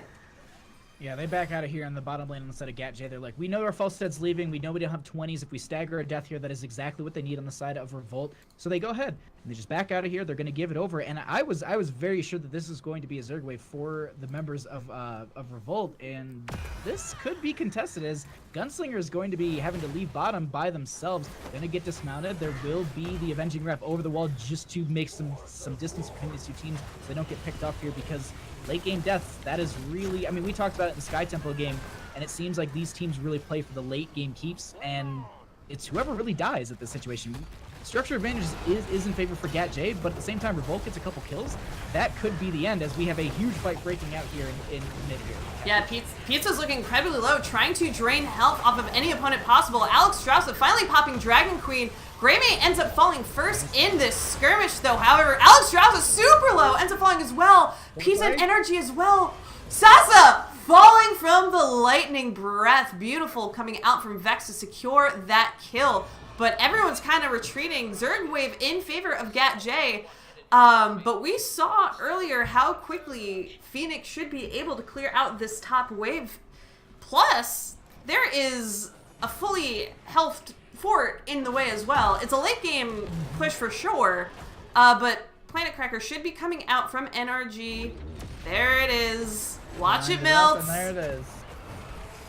Beautiful. I will say this. I gotta say this to Vex Zero. That lightning breath was not necessary at all, but he just literally wanted to cook. He just literally wanted to cook a bird. Like style points. It's exactly style points. Like I was just like, Gul'dan has Hellflame. Gul'dan has corruption. Like this is your kill to have, but it's okay. I'm glad that Diablo needs to pad their stats as well, as we do have this bottom lane getting pushed in a little bit by this bit of a Zerg wave left, and a couple of Guardians going to be sieging into this. But overall, fairly even between the two teams. We're just going to get some kills, but this is 20 to 20. 24 minutes into this match here. We are going to be getting some great plays between these two teams, because this is, as I said, this is the desperate time. You either make the plays or you get bodied. Yeah, and Revolt right now trying to make the play of snatching up this camp immediately onto when it spawns. Gat J responding as well, as Medivh is able to spot that out. Leyline Seal going out. NRG looking incredibly low, trying to teleport out. The Hinterlands doesn't hit. The boss is procced. Skyzo going in on NRG, trying to confirm the kill, but the Lifebinder ends up saving them. Falstad is the first to fall. With that boss proc, it just ruined all of Gat J's plans there. Greymane ends up falling as well after chasing far too deep for that kill on NRG. And now sights on the boss. You're up 5-3. Of course you are. Leyline was already used, so you know Medivh isn't going to use that to try to steal your boss from you. So beautiful call, beautiful opportunity for Revolt, and they could potentially push this to keep. Given it's level 20, they're hopefully going to get a lot from this. Can they get Gaddy, though, is the question. Flipped into the Planet Cracker, but the protection and the hardened skin. Total Vex, no! Vex, you tried. Looking for that shadow charge just to get that, but the thing is, the members of Revolt, they're like, we ended the game late last time. It is 5 seconds on Falstad. It is 11 on oh my god, on the Greymane. I was like, Joanna, that's not right. But this will be a keep falling in the top lane. The thing is, though, Catapult pressure is amounting in bottom lane. There's one thing that we do have to note here. And Catapult's 26 minutes in this game are strong. So we do have Pizza getting bodied by the Deckard Cain. So incredibly bodied, and that is an opportunity for Gat J to come in, get a few more kills, even though this boss is still pushing in. Gaddy focused down on Aurelius, trying to make some distance as Dragon Queen with that pushback there. Should be able to get away just fine, as the rest of Gat J has to focus on this boss that is still on this core. Shouldn't get through the shields here. Revolt, on the other hand, this camp has been pushing that entire boss push as well, so clearing that out before the next beacon phase, and this truly will be the beacon phase to end them all. NRG stuck around a bit too long by themselves, incredibly low. The Condemned pulling them in, but the extra shields coming out. The Lifebinder there, trying to save, but Phoenix still falls to Sacred Ground, coming out, trying to save Gunslinger as well. But that is 2-3 with Alex Straza, and that is 4 members down with nothing but a Diablo to defend. And Gat J, full sights on core now. Yeah, at this point, with the members down, they only have their Gul'dan and their Diablo. The Blessed Shield comes out. They try and lock down Vex Zero. Not going to be, oh my god. Will taking so much damage, but protection status will be there. Lightning Breath will be out on them, but it's not going to be doing enough. That is going to be the Hellgate from Diablo, just trying to do as much as they can in the situation. They actually loose the Greymane here, but that is going to be the sleep coming out. Leyline on top of it. They finish up the core. Game 2 going over to Gat J. Oh my goodness, Baha. That was exhausting. That was 27 minute. 27 minutes. So much skirmishing going on in that bottom lane for half of this game. Fights going either way. The frustration from Johanna and Medivh coming out there. Just so much going on. I'm surprised that Falstead in the solo lane, it worked out. Now, granted, there were a lot of times when I think they could have just rotated and kind of picked up the Falstead, but they were a bit busy in bottom lane, and overall, I don't know. I feel like they had that on the side of Revolt. It's just they made some bad calls in the later half of the game, and the Falstead as well as the Medivh really started to just kind of... Excuse me, not the Falstead and Medivh, mostly the Deckard and the Medivh. The ley line on top of being able to sleep them, the double kind of slowdown in the situation was so annoying to deal with. Yeah, for sure. Yeah, just there was so much annoyance.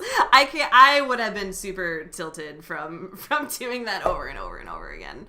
As I imagine maybe members of the team were. But who knows? I don't know. I don't know. That was still a phenomenal series between these two teams, as I think they ended 1-1. Yeah, they absolutely did. So it's just a singular point in the Bush League for them, correct? Because yes. It's Domination League? It is Domination League. So 1 point for each team. Given that they each won 1. Had someone gone 2-0, they would have gotten 3.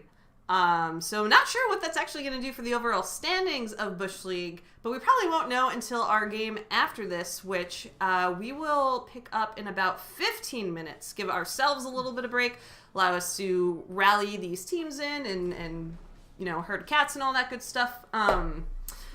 But yeah, number 1, Fringe Average. Thank you for those 1,000 biddies, my good friend. It's not 69, but I'll appreciate it nonetheless. And thanks everyone for hanging out here in game number 1 of tonight's installment of Bush League, the ultimate fight club for Heroes of the Storm that Blizzard does not know about. So let's keep that way, hush hush.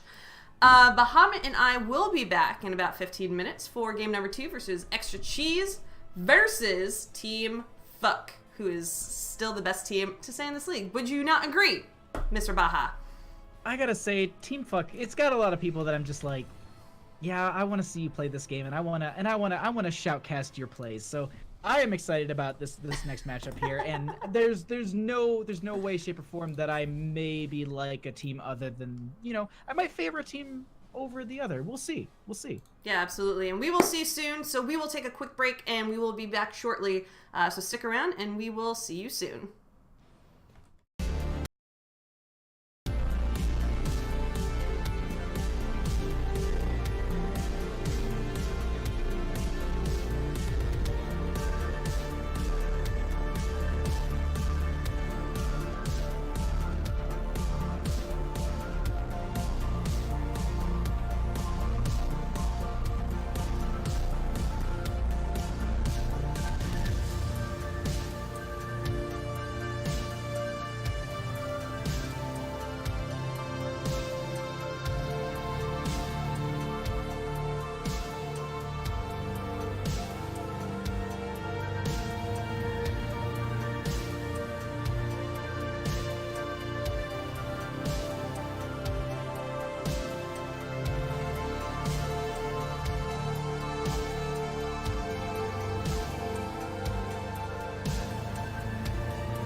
Alright, boys and girls, we are back with the fight club known as Bush League. I am still Cat Peach, I still have Whiskey, and I still have Bahamut with me. Baha, hi, what is up? What have you been doing the past 15 minutes? Let's see. I think we talked about anime, and I let my dog outside, and he just left the room because I think he's just too nervous about being talked about on stream. So, just like that Guardian that we focused on during that last game on Braxis Holdout. That one Guardian, that poor Guardian who just showed up for work that one day and just didn't really do a great job. But we are going. I love the instantaneous, just like, yeah, Cat getting fancy drunk. Fuck yeah! Last time I was basic bitch Chardonnay, and then I was like, you know what? I'll do proper whiskey this time around because it's been a bit. So we classy. Baha and I sit from up high upon this fight club. So y'all down in the dirt while we are in the skyboxes upon the arena. I hope you understand. Also, thing I meant to shout out in between matches, specifically for you, shout out to OBS for grouping, because now I just group everyone's team names and logos and just swap those in between matches. So, production value, A+.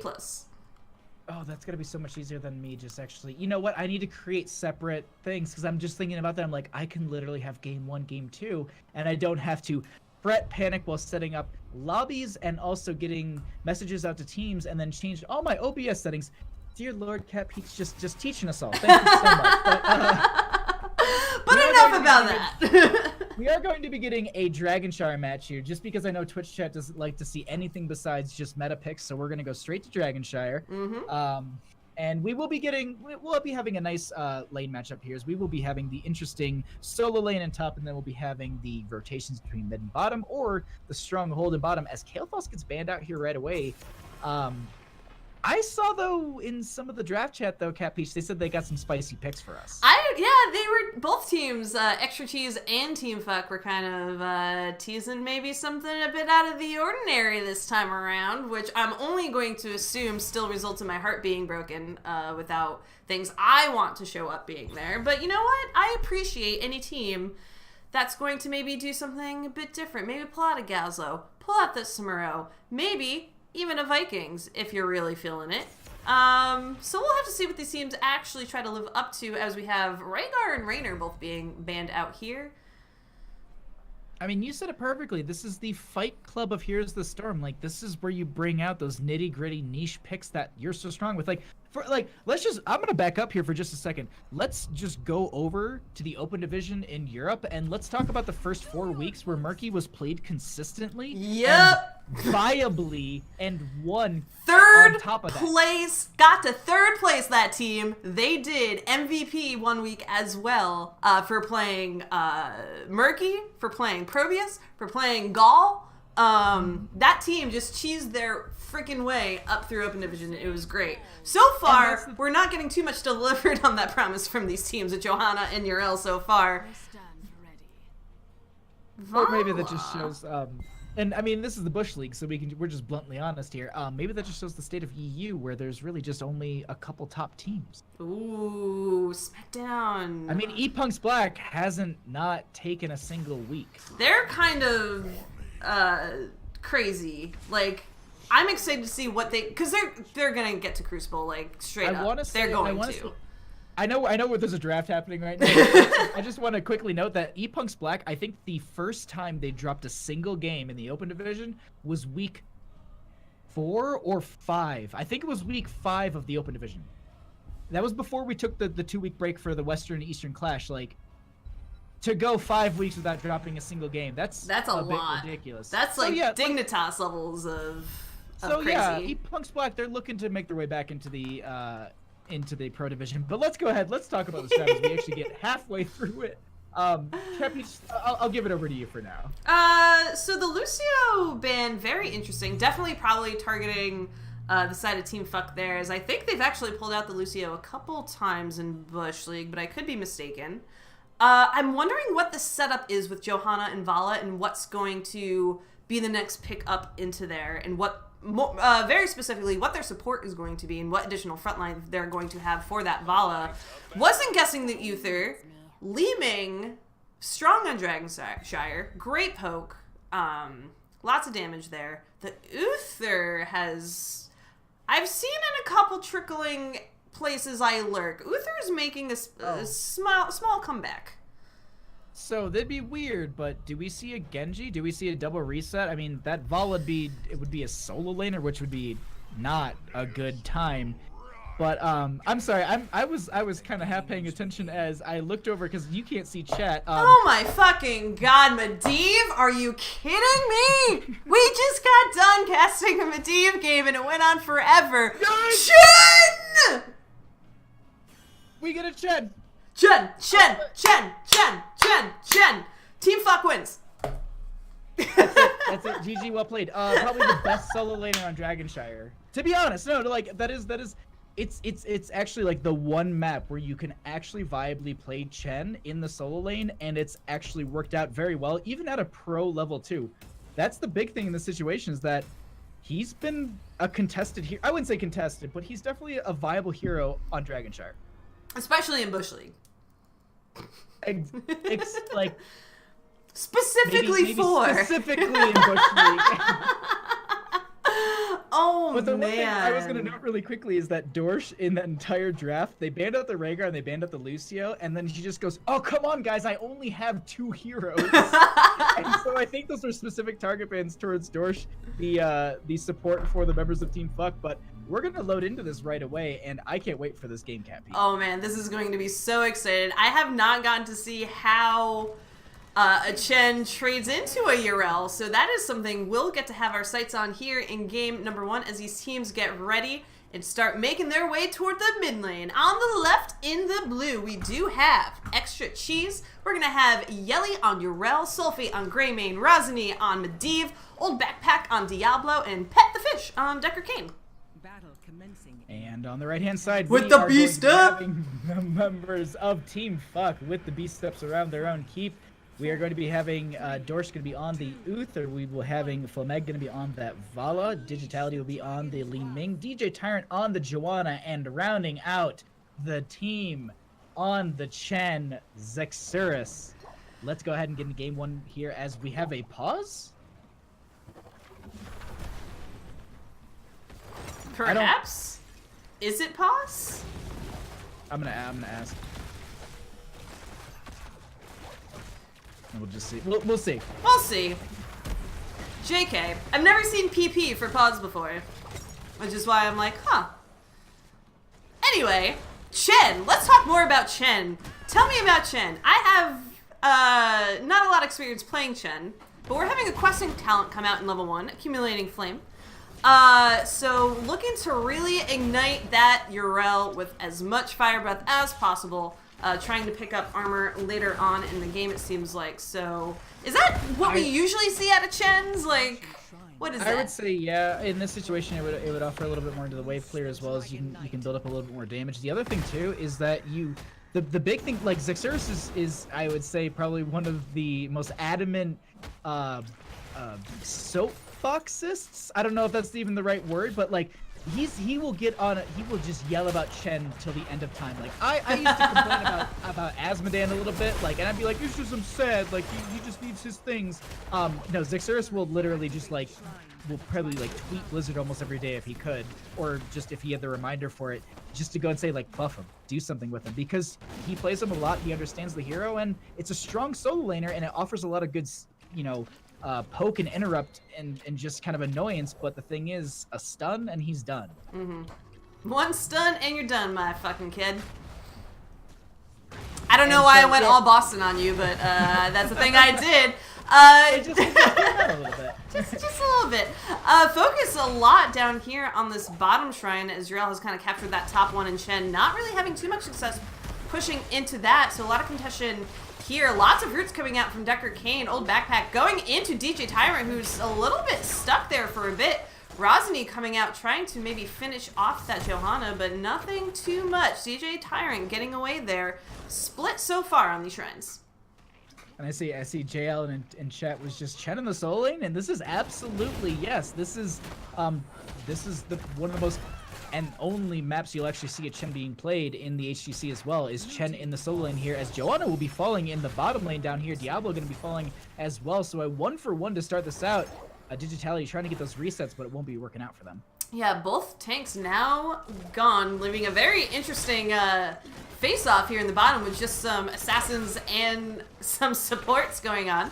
Dorsch stepping in, trying to be the front line since Uther is a bit of a beefy support, able to do that beautiful stun onto Sulfate as well, being able to take over this shrine for the time being.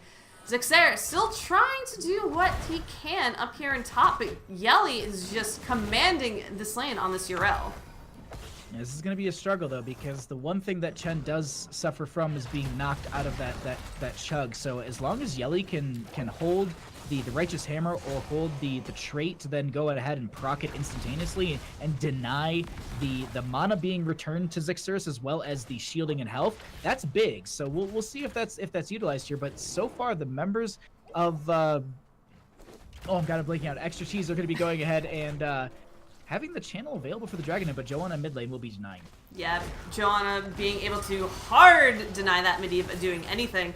However, it does force Extra Cheese to maybe consider their split, but being able to focus down on that Uther, confirming that kill, giving them a bit more freedom to send someone up to hopefully grab that shrine, or simply just delay this for the time being, make their opponent really uneasy, unsure of when they're going to try to cap that shrine. It is still early game, we're only at level 7, so the Dragon Knight isn't going to do too much damage, so Extra Cheese also possibly just saying we have control for now, but we're really not focused on grabbing the dragon just for now. Just kidding! Medivh Rosini being able to cap it just in time.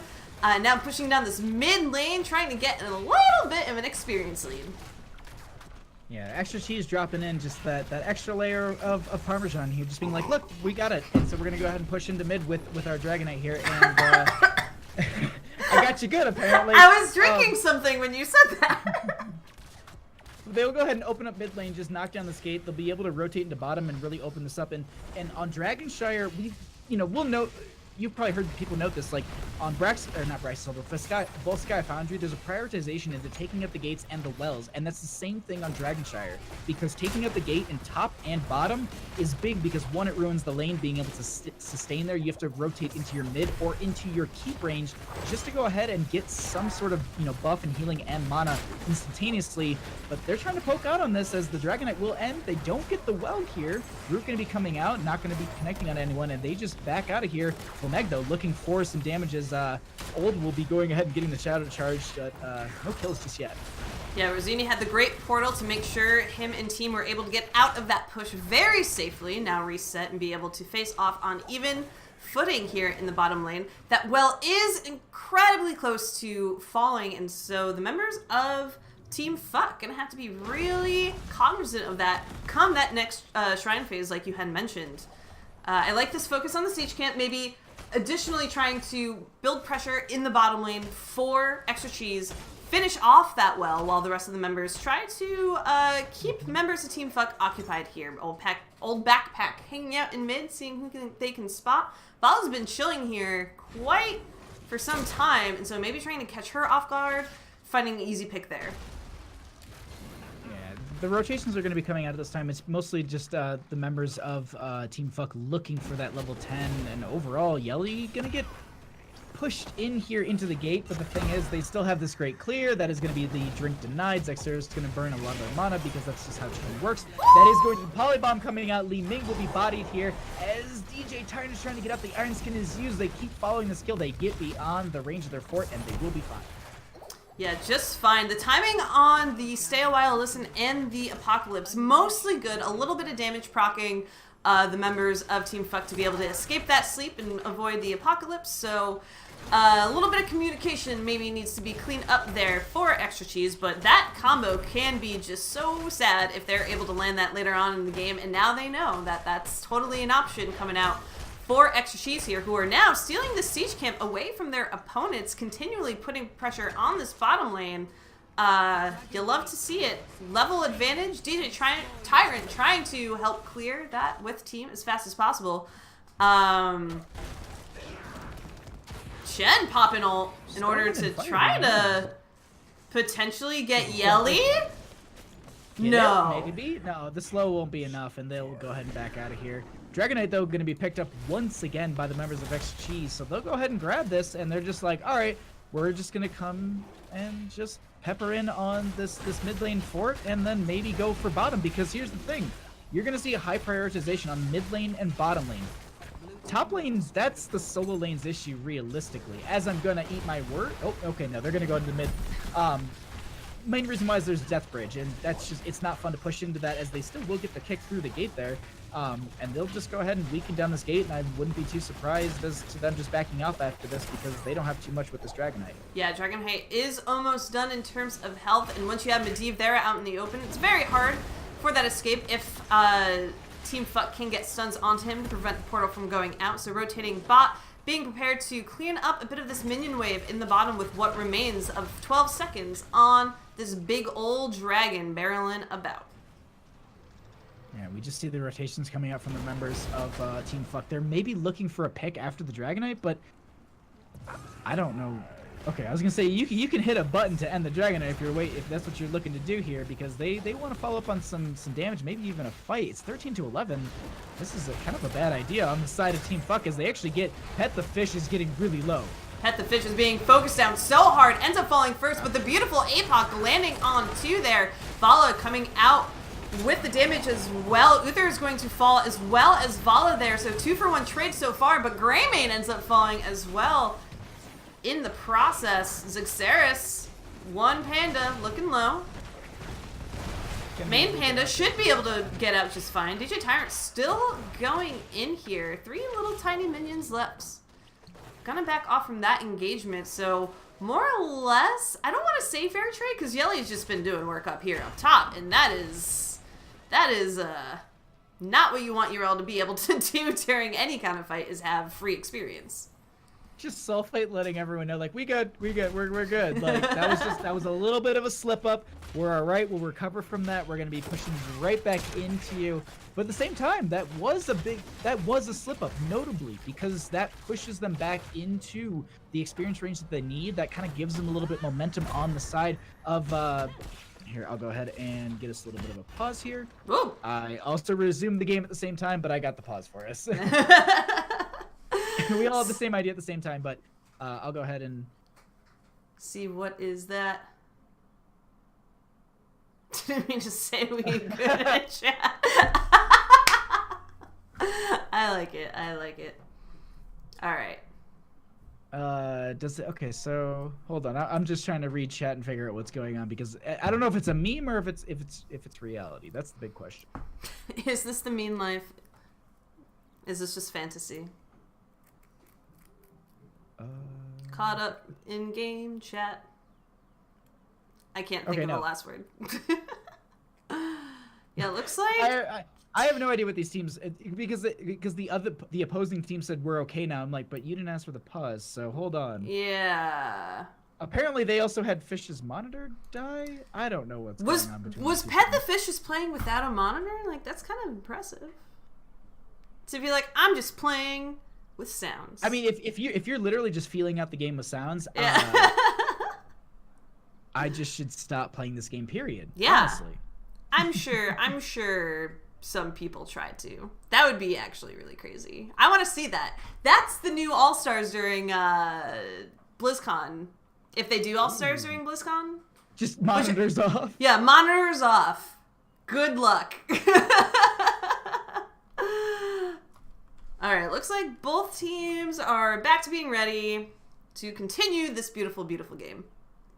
Yeah, and I gave us the countdown in, and it looks like we are back, ready to go. No big fights at this time, but We are back in this match, and we do have a siege camp pushing in the bottom lane, and that's the one thing that I was going to note, actually, is that we have a lot of prioritization in this bottom lane. You can feed these siege camps in, and you can get a lot of structural damage, and then often we see a lot of teams either end through bottom or mid, and they're kind of setting themselves up for that mid catapult pressure, but I think bottom is really what they want to aim for on the side of Extra Cheese here.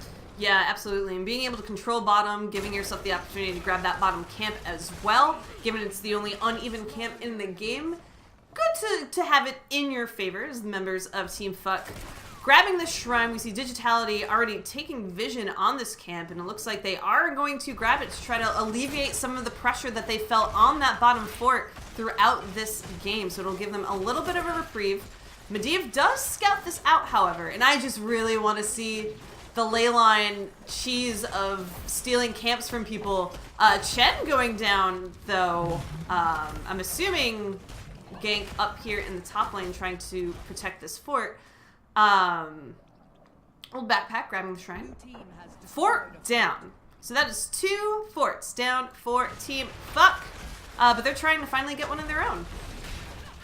Yeah, and it's 16 to 14. The talent tier differences, or the disparity between the two teams is it's about a level and a half here. But the thing is, Dragon is available, and they really can't fight into this on the side of Team Fuck. So Extra Cheese, I think, is just going to get their 3rd Dragonite for free, and Zexurus is going to be in top lane clearing this out. And they can't even poke into this. Granted, yeah, bottom lane's got some pressure, but that really I don't think is their worry on the side of Extra Cheese, as Rosny is going to be going ahead and confirming that, as Li Ming cannot poke into that.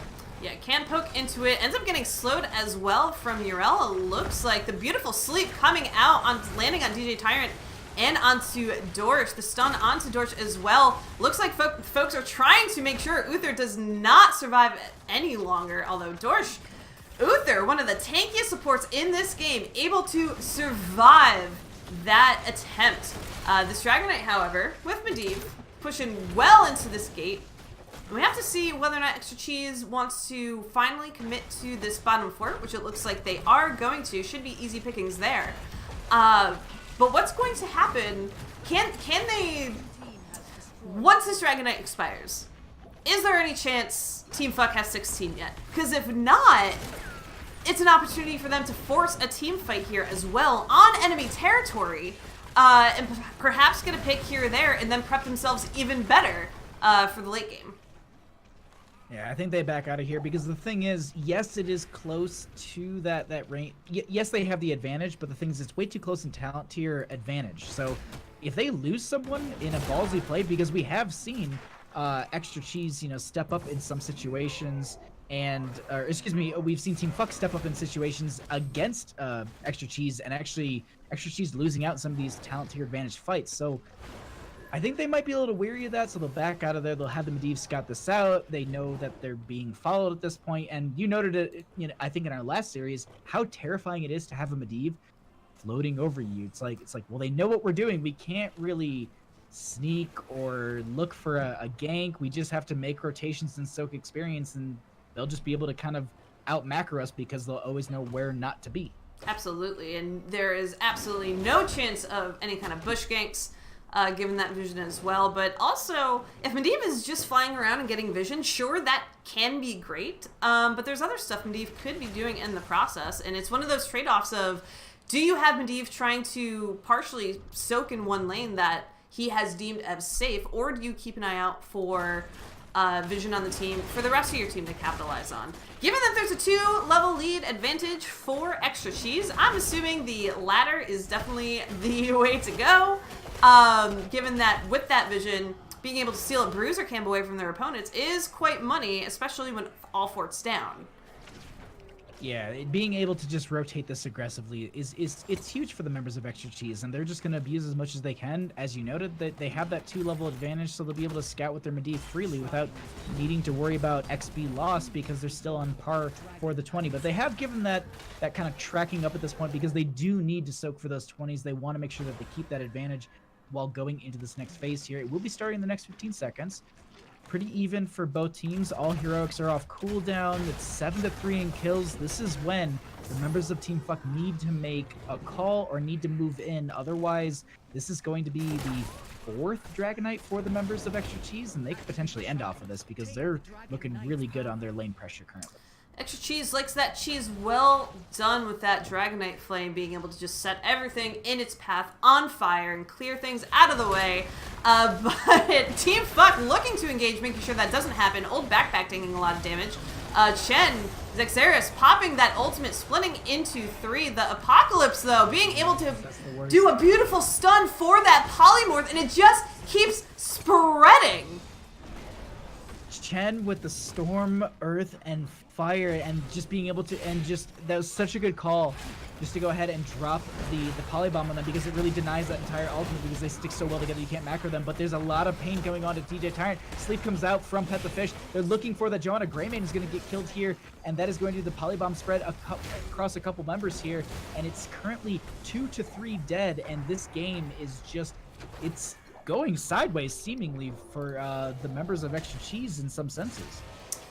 Yeah, a little bit sideways. Losing 2 when you already have an advantage of players on the field is definitely not what you want. They still are person up and still have that level of advantage, so if you're gonna accidentally kind of waver, it's good to waver when you already have some kind of experience lead that you can kind of let go for risky plays, but you don't want to continue doing that for too long. I'm curious if Old Backpack will be able to take down this Shen here in the bottom lane, as they're just gonna duke it out. Fire v fire. The stun comes out. Souls completed. Oh, the no. rest of Digitality and Flame G coming down.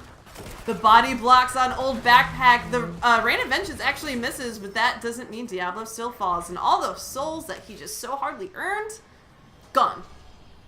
Diablo got baited by Zexeris so bad. And the thing is, too, I think if actually Diablo did step up in that bush, they would have died, yes, but they also would have gotten the Chen kill, which I think would have been, you know, just worth at that point. And you just lost your souls and you got nothing. And that's where it really, and you're getting body blocked by your own team. But you feels bad. But I mean, at this point, they just want to. Are they just trying to set up for a gank with heroics available? Potentially giving them, that's risky. That's risky though, because if they lose the fight mid, it's a free 18-minute Dragonite in their favor, but they still have top held over. Yeah, they have held over. Medivh is here as well. You're all making her way downtown, going fast. But isn't it fast enough is the question. The Polybomb comes out into DJ Tyrant, but seems to have cleared up. APOC goes out, catching Chen in the process, and vulnerability comes out for Johanna for the time being. A beautiful condemn. And the members of Extra Cheese looking incredibly low. Zexeris able to survive just a little bit longer. Diablo being the first to fall here, Baha. Diablo falling, DJ Tyrant getting out with just barely any health. We have so many members low on the side of Extra Cheese. And, you know, it doesn't seem like they have much cheese to give, as they're going to back off at this time, get some clear under these waves, but they need to worry about bottom. They need to worry about top. I got to say, this is the moment that Team Fuck was looking for. They need to hard commit to a lot of things. They need to rotate to top. They need to put someone on that Dragonite. They need to just make a lot of decisions very quickly. There's 30 seconds left on Diablo, and this is where they need to shine. Absolutely. They were able to stall long enough to make up for that level disadvantage that they had. So you left bottom. You had Medivh grabbing that cap. Uther is grabbing top, though, so they had a very split second to grab this, which I don't think they will get because of DJ Tyrant being able to stall that out against Sulfate. But being able to focus again on camps for the time being and know that you stall the game a little bit longer. You're not as pressured to make something up. You're on equal talent tiers. There's a lot that Team Fuck hasn't had this game that they now suddenly have, given that they've been so patient given their circumstances. So they'll go ahead and they'll actually go and try and confirm bottom. Li Ming gonna poke out into this camp, making sure that they're not there. But they're... No, don't. No. You're focusing on the... I'm sorry, but just... You're focusing on the camp when you're looking for these rotations for the Dragonite. Yes, you'll put some pressure into bottom lane. That's great, but the thing is, your whole objective at this point is to out-rotate the team. And just taking this second to kind of do this, it's... You're putting pressure, but you don't need it. And so we're just going to start this cyclical cycle of just bottom to top, top to bottom, and we're creating just kind of a rotation for both teams. So I need to see bottom grab as tops grab. Oh, just frustrating. I need like a yakety sax button on my stream deck, so whenever something really insane happens, I just throw that tune on. As teams just kind of walk around each other, walk in circles. Medivh tracks you for a while, no big deal. Because that's exactly what's happening. It's just almost comedic how these teams are just like, we're just going to go by and we're going to let you go by. And everything's okay there. That's the thing is, like, I understand the idea of grabbing lane pressure and having that, but the thing is here, I think it's a little bit about speed. It's about out-rotating your enemy. It's about outsmarting your enemy. If your enemy is going to be focusing on just creating lane pressure, you can still grab a Dragon Knight during that phase, and yes, you'll be pushed in a little bit, but we're talking 21 minutes into this game, and I always harp on timing and objectives, but the way that this game scales, post 20 with a lot of scaling in this game, it's devastating on your keeps and your core, and this is really that range where you don't want to lose a member in a team fight, you don't want to lose an objective. Yeah, I think Team Fuck might be just nervous given how on the back foot they've been for most of us, that now that they're on an equal footing, they're like, we don't know what to do because we don't want to lose the equality that we've earned so far in this late game.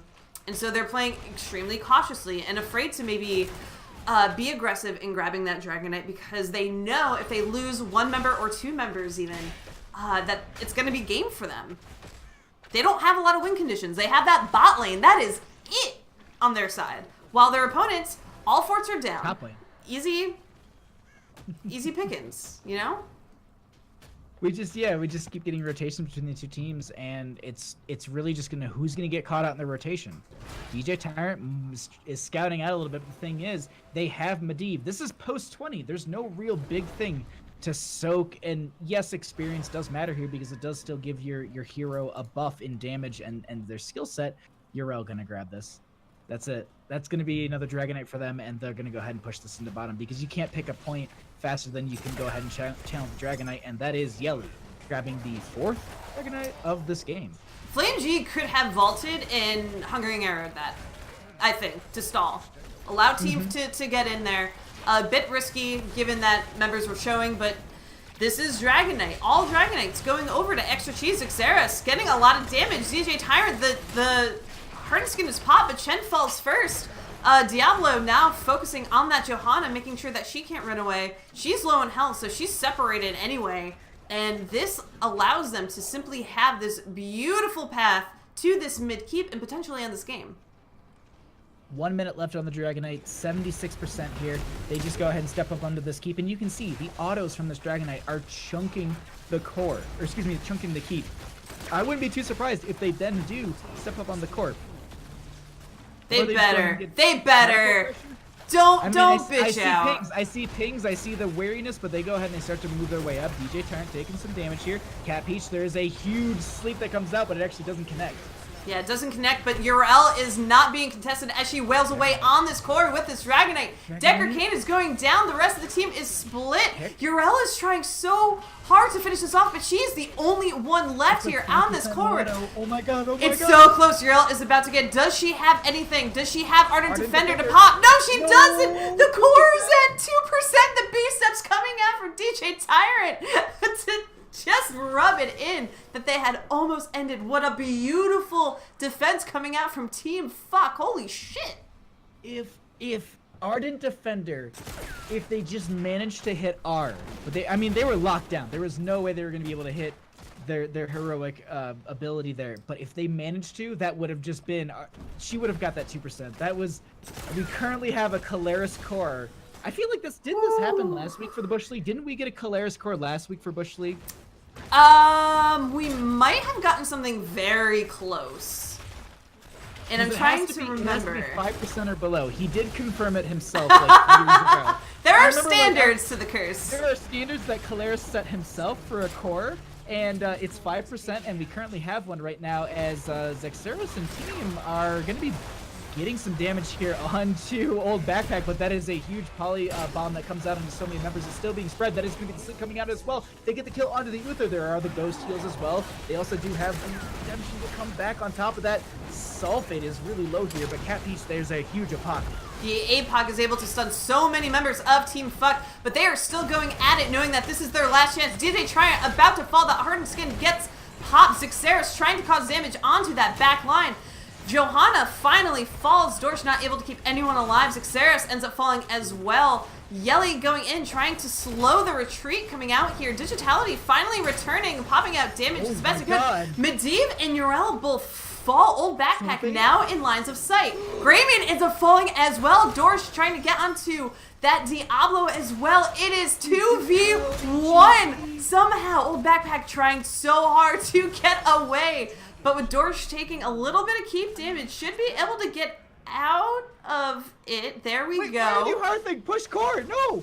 Digitality is Hearthing for some reason. Didn't have a lot of mana. However, with this catapult, with these giants, we have Vala and an Uther slashing through this core on the side of extra cheese. And is Dorsch finally going to fall? Dorsch does not able to get away. We're at 18%. 13, it should be over. It's over. It's got to be over from catapults. There we go. There we go. Oh my god. That Just last applause. fight. I don't have words for that match because Whew. Oh man. I'm going to throw up stats real fast on that. Just for kicks. Almost 200k siege from Yrel, by the way. that was ridiculous. Sixteros, my Chen is undefeated. Oh my god. It was the 2% core. It's Digitality on Li Ming got every reset they could ever that is you've seen Oh yes, yes. Oh the my WTF god. moments on YouTube, like that right there, someone clip it and send it, because that is the moment you see on those videos where it's just like, oh, we have a 2% core. Why doesn't our Li Ming get 4 resets in a row? Literally utilizes Wave of Force and just kills the enemy Greymane from a distance and just says, all right, how do we get more kills? And then they just do that exactly. I was nervous that Digitality wasn't going to come to that bottom push because they were defending that mid lane for most of that. Ended up following through at the end when any other... I was going to say any other smart Li Ming, but obviously not the right term here. Any other Li Ming would say, two of my members have fallen. I am not going in there because I am squishy as heck. I am going to fall immediately if I push in to this advantageous situation. But Digitality's like, I don't give a fuck. Let's go. Let's go. Let's get some people low. Saw the low health bars, came in, cleaned house, and allowed for your Vala and your Uther to finish the game. Strats. That was I gotta say that was an amazing game 1, and that's the thing is like that was just game 1. We still have our game number 2 here, and well, I guess we should just wait and tell everyone what the map is. We don't want to upset Twitch chat or anything. Does Twitch chat know before the teams know is actually the question. That'd be kind of spicy. Hey, Twitch chat, we're going to Towers of Doom. The teams don't know yet. Unless the teams are watching right now, then you know. Services, flavors. But yes, we are the classic finisher. The combo breaker. We were talking about this because like we get to choose the maps, and we were going through like, all right, like I personally like I want a Braxis game, and Kat was like, I'm feeling Dragon Shard tonight, and I was like, you know what, let's end the night on a good game 2, which is Towers of Doom. Like whenever you and I cast Towers of Doom, we always get really, really spicy, crazy matches. Like there was one where it was like 26-1, and I was like, Cat Peach, I want this to be a 1-1 game, and it literally went to that, and it was like this crazy, I think, boss call that ended that game, and it was such a close game the entire way through. And then I think last week we had a really close Towers of Doom game here on the Bush League as well, where there was a little bit of a waver, and we started to have one of the teams start to falter a bit and fall behind when they were very, very ahead. So Towers of Doom, I think, is a great way to, 1, make the teams work their way for a win, and 2, also get some good games and some good rotations and also some interesting picks. Yeah, absolutely. If you're going to have anything weird and interesting, I feel like Towers of Doom and Cursed Hollow are kind of the big opportunities for that these days. Even a bit of Sky Temple, to be entirely honest. Absolutely, yeah. So I really hope, again, we were promised some interesting picks, and unless it was a debate, which it totally might have been because fucking Bush League, we're still waiting on them, people. We're still waiting. Bring them in. Come on. beers for whoever drafts Probius first. That offer is still on the table. I mean, last week, I said it last week, and I will hold it to it. I don't remember what team it was. I think it was Revolt. They drafted Asmodan in their first game that we casted last weekend, so I was like, all right, just come up to me at BlizzCon. I'll buy you some beers. You drafted. I got to cast my favorite hero of the game. Yeah, I'll pay you in beers. Absolutely. So, yelling out to the teams, we put you on a Probius favored map. We put you in the situation. We've given you everything. I don't know what else to give you besides, like, unless we can literally go to Cursed Hollow with cheats enabled. That's the only option I have, but that's kind of cheating in a sense, I think. I'll give you a round of beers to not play Probius? Fuck no, Leviathan. No. I Dang. refuse. That hurts. The rudeness. That hurts. The rudeness coming out. You come here onto my channel, into my chat, and tell me not to play my Roomba baby? Are you kidding me? Oh wait, are we getting? We are getting some subs in at the last minute. So Dorsch will no longer be joining us.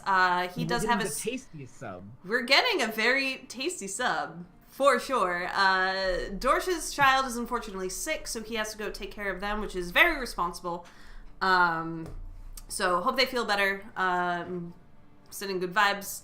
We are going to have EBS Graphic coming in as a sub for Yelly, actually, it looks like. Who... No, I think Yelly... Wait. We are figuring out subs and MMR balance right now. I guess there's an MMR issue, so... Yeah, we have to make sure, if there are subs coming in, it's all good. We just want to make sure all MMRs tend to be vaguely balanced, so no one can have some kind of weird player advantage. Dorsch just playing? Oh. Huh? What is going on? Everyone's confusing me. I'm being lied to. There's... You know what? Leviathan's right in chat. It is collusion. Oh yeah, we're totally colluding. That's exactly what's happening. Somehow. Actually, we're all playing poker right now, and you just can't see it. Okay, no. So we are having a little bit of a shake up here. Okay. All right, now I see. Okay. I saw Bacon was coming in. I was like, ooh, we're getting the tastiest of supports. I know. I think that they're saying that maybe there is a bit of a MMR discrepancy utilizing Bacon in this situation. So yeah, Bacon being a Masters or Grandmasters? I believe it's a Grandmaster tier support. Yeah. So a little bit of a tilt there if they just kind of casually slipped into this draft. So yeah, we're just gonna go ahead and grab this GM to go ahead and just they'll just play Miranda for us. Yeah. Oh wait, it still works. But it looks like teams are kind of being set up here, and we're going to find out if they are ready to go. And we'll be getting into game number 2 for match number 2 here for Bush League. And thank you all for joining us. Thank you all for hanging out and watching these games on a Sunday night. Hope you're having a great time, and glad to have you with us. So, sorry, I missed a couple things. So, Grimlock and Robin, thanks for the bit cheers. Honey JB, thanks for the 420 donation. I really appreciate that. Very, very much so. Thanks, yeah, and again, as Baha was saying, thanks everyone for hanging out. This is a fucking blast for us. We love Bush League and being able to dick around and make fun of you guys. So, thanks for having us, run things for you every once in a while on an evening. It's the one time we can cast and we don't have to sit here and be super serious. We don't have to sit there and say like, these specific talents, these specific drafts. We can just talk about whatever, as we currently have the lobby being dropped by one member. What? And it looks like, only one of the 2 undefeated teams checking. What? I guess there was a ready from only one side? No, there were definitely readies from both sides. Okay, so, no, even the own Dorsch ended up dropping, but is coming back. all of the question marks. So many question marks going on. Teams just don't want to play the game. They're too scared of Towers of Doom. That's what it is. It is a terrifying map to kind of end the series on, because you could end up with you could lose in draft and the enemy team can just hold your bottom lane and just feed in sappers consistently and just get 3 damage onto your core and then just end it I mean, I've seen Towers of Doom game go sub 10 minutes because teams can just body and just push in with so much map control. At the same time, I've seen longer Towers of Doom games because, well, teams start to get a little bit of a momentum behind themselves at that post 16 range, and they really become difficult to deal with. Keep talking about that. As I like trying to clear this up.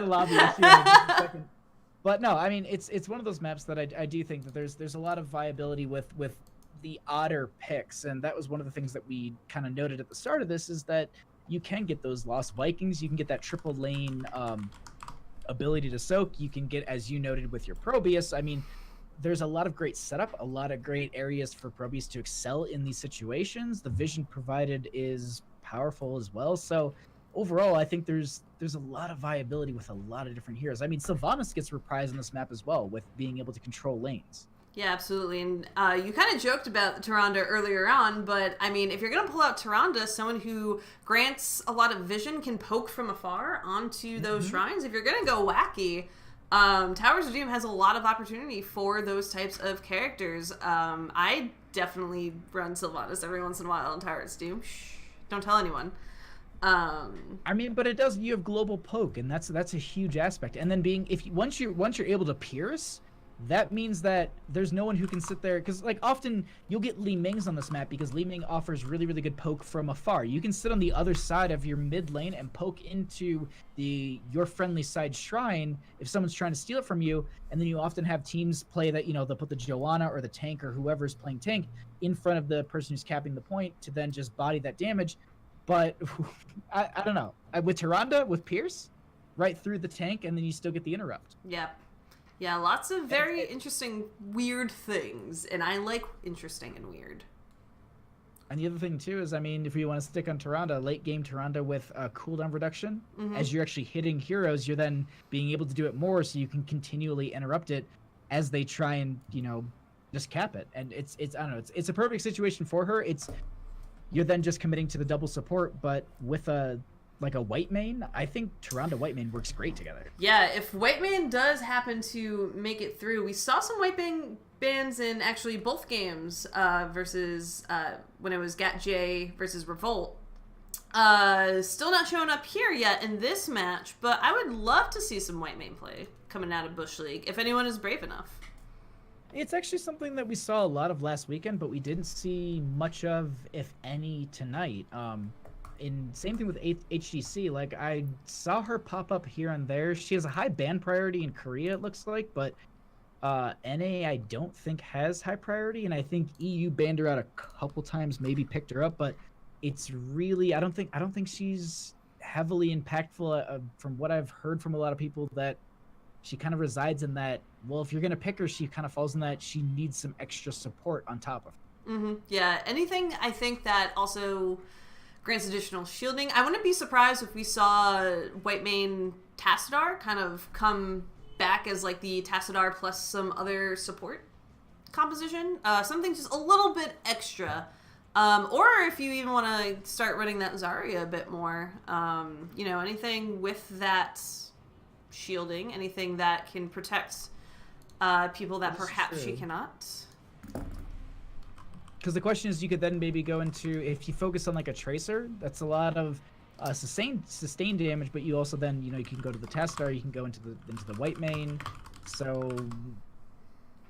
that's one of those things that, like, I wonder if you could play into that. Yeah, it would be. What are some theory crafts? Let's go. Ooh, I love theory crafting because it's always just quick match fodder that I end up pulling out. I don't know, I've seen her run a lot with Medivh, and I think he's the level of support that she kind of needs. That protection status, I think, is just the window that she needs for that extra, because she doesn't have a lot of big burst healing. I think that's where she suffers, is large target burst healing. For example, Stukov, great. Decker Kane, being able to drop out potions, that's mostly in your team, but still does a really good job of that. So I think white main and Medivh is going to be a highly prioritized duo. Yeah, I know Viper said that him and a friend were running a lot of white main Ana.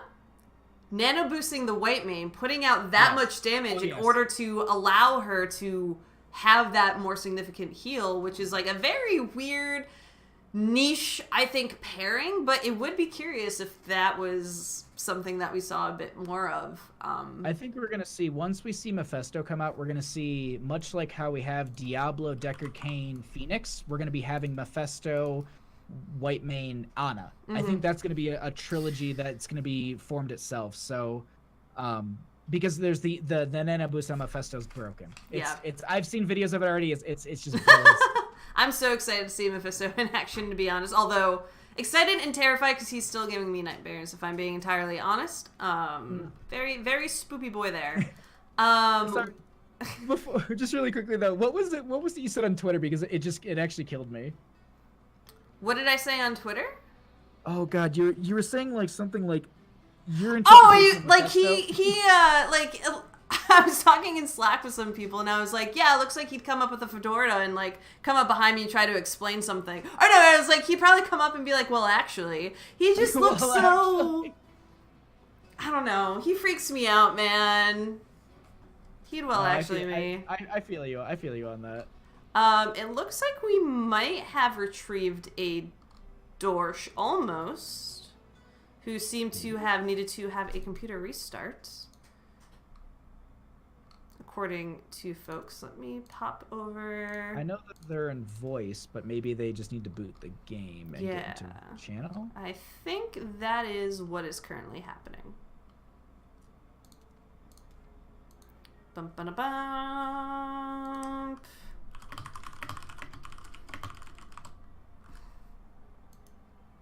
Oh. So I think. So maybe do you want to? So he's in Discord for now. So I don't know if maybe we want to still take a. Yeah, we'll do a couple second break while we get this all sorted out, and we will have This Tower's a Game soon. So we'll be back in a little bit.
All right, ladies and gentlemen, we are back with those issues dealt with. So we're starting the game now. Huzzah! We are going to have Dorsch, unfortunately, as we stated, stepping out for the rest of the evening. Both teams have agreed to have Flame G, who we saw earlier today, sub in for him on Team Fuck. So we will see that player switch-a-rooney, but we are getting this game on the way. So, Towers of Doom. We're doing the thing. What do we see banned first? Oh, it's Towers of Doom. It's Whitemane. Apparently. You know, we were talking about things that we haven't seen tonight. Whitemane, I actually think she has been banned out, at least in this series, in the last game, by Extra Cheese as well. Yep. Well, so Extra Cheese did not. She was not banned last series. She was banned twice by Gat J in both games last time around. Okay. So someone fears the Whitemane. And someone fears the Yrel. We theorized a bunch of different things with Whitemane and Yrel being banned out here. That's not a surprise. I mean, she's so strong in these solo lane situations, and solo lane on Towers of Doom is an island in itself. As Kael'Thas's going to be banned out, that poke damage is going to be taken away as well. Like this draft is going quick. These teams really want to play. Yeah, they really want to play. I think we got. I might be mistaken. Oh, nope, that was last game that the Kael'Thas was banned out. So actually, she's just saying, heck no, none of that. I think we had Kael'Thas maybe initially banned out when we first had started up the draft, as well maybe as the Garrosh, but both of those were also banned last series. So very simply, they don't want to deal with them. I don't blame them. But Raynor makes it through. Right-click, though. Jimmy right-click Raynor. He's got great sustain damage. Banshees are absolutely a nuisance on here. Even if you want to go Hyperion, zone control is great. Like, I love the Raynor in this situation. But the question is, do we see, the Phoenix Diablo combination? Do we see a Deckard early here? Or do we get the classic Bush League standard first pick Joanna? I mean, we saw Ghost Bear was suggesting let's bring in Azmodan, as Azmodan has not been banned this time around. So we get two very boring picks of Muradin and Dahaka. Sorry, I'm just letting everyone know that banned skins are okay, because there are no banned skins here in the bush. Yeah, because whoever's playing Muradin swapped off right away, and I'm like, yo, Mecha Muradin is 100% viable. This is so far on the side of Extra Cheese. This is looking like a very, very burst-heavy comp. Deckard Cain with the Diablo slows for Raynor. This is absolutely looking that direction. I personally would say ban out the Phoenix here. Yeah, I think the Phoenix would be off the table. Phoenix would be great. I also think we saw Greymane from Extra Cheese last time around. Maybe that's something they remove off the table here. We still have Genji. We still have Hanzo. We still have Li Ming was played by the opposite team, but still available there as well. There's a lot of heroes that could accompany that dive that are on the table, and so it's which is most terrifying in your eyes. And apparently it's that Sonya. They don't want to deal with any potential leap as well as any sort of Wrath of Berserk. Sonya Ultimate Dive Assassin. I mean, to be honest, when you play Sonya in that solo lane, you just sit there and you leap, and then you pick leap, and someone's like, why would the Sonya pick leap? And then you just body them with leaps every single fight. You just leap spear in, and you just slam dunk them. But speaking of slam dunks, as Ghost Bear Hots in chat has noted, Azmodan, all capital marks, has not been banned out or picked up. And totes on the table. Give it to me, please. Give it to me, please, Team Fuck. It is great for poking from a bit of a distance. It is great for keeping those lanes pushed out, making sure you steal those forts from your opponents. But yeah, Stukov and Jaina instead, for the time being. As I don't fit back into my chair quite properly. I'm just struggling to just not sit on my leg there. Cassie, you're going to be picked up on the side of Extra Cheese. They still need their solo laner here. Mm-hmm. Into the Dahaka, do they go Blaze or do they go Malthael? Blaze, maybe a Thrall? Leoric. That makes actually a lot of sense. The additional mobility front line. Leoric, as well as the damage reduction post 1316, being able to utilize your Skeletal Swing to get the cooldown reduction on your not Spectral Leech. I can't think of the name. Spooky Walk, we'll call it. But Wraith Walk? yeah, Wraith Walk. Thank you. Spooky Walk. Spooky Walk. I got like half of it. But we are going to be having a Vala running at the here on the side of Team Fuck. And honestly, between the two teams, I think both teams kind of got what they wanted here. I don't think anything specific was really banned out from their compositions. And I think we're just going to have a really great game too here. I honestly, that's my -2 cents. This is a pretty matched team.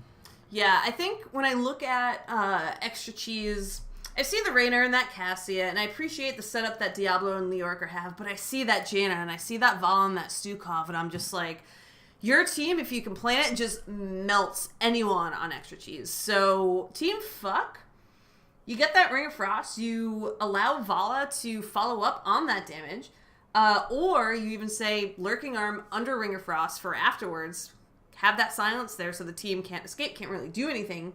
Tongues from Dahaka for pulling people in. You have so many options, and I want to see people die. That's really what it comes down to. I mean, as they used to say back in the early 2000s, I'm ready to watch the bodies hit the floor as we get into game number 2 here. We'll go ahead and we'll have on the left-hand side, down 1 game, if I'm not mistaken, Extra Cheese. We'll have Yelly going to be on the Leoric. We'll have Pet the Fish going to be on the Deckard Cain. Sulfate going to be on the Raynor.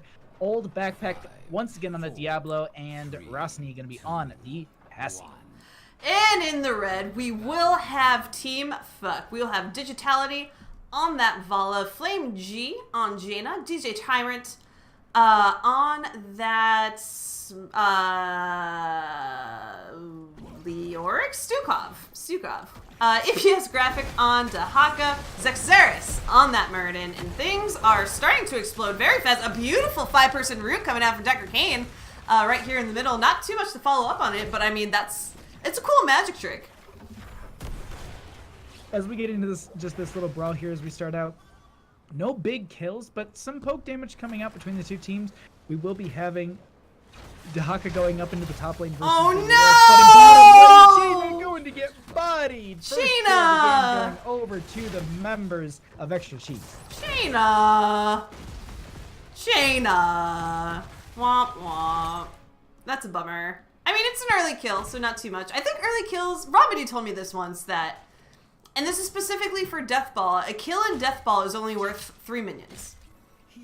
Yes, that was actually one of the things that a lot of my friends told me too when I was first starting to play this game, and I was getting very, very focused on getting early game kills. So I actually have the numbers pulled up right now. Ooh. The first kill that went over in favor for the members of Extra Cheese got them 297 experience. That's nothing. The kill that just went through on Leoric yielded the members of Team Fuck 359 experience. So you can see, not early game kills don't yield much. Currently, we've been a minute 40 into the game. There's been over 2,000 experience that's just gone straight to minions. So you can see that early game kills really don't shift a lot. You don't really get value until that like 4 to 6 range. That's really when those early games kills start to matter. As Old Backpack getting chunked out a little bit here. Jaina just trying to work on some of that damage for that baseline ability. But overall, the teams won't be trading out anymore. 3-3 in levels, but a little bit ahead on the side of Team Fuck. Yeah, just a little bit. Going back to that point too, I feel like early game is not so much getting the kills on their own, but it's a matter of what do you do when someone's not on the table for 10 seconds? Because it's not a lot of time, and there's a lot theoretically you can do in 10 seconds, depending on who you are. You can clear an entire lane, entire wave, rotate, clear another wave by the time that person is now in the lane that they are meant to be in. So you could have some early like sway, but it definitely isn't anything to focus on. But if you can do it, I mean, great. It was a beautiful gank. I would, like, if it's on the table, take it. Like, never say, oh, it's not worth it because the experience isn't there. So, and sometimes you want to establish your dominance. That's the other thing, too, on top. But the other thing, too, is it also, in the early game, it is really big for, like, things like Nazeebo, Asmodan, even Probius, like, anyone who needs to stack. I mean, we can talk about, like, Deckard Cain, we can talk about Jaina, we can talk about Muradin.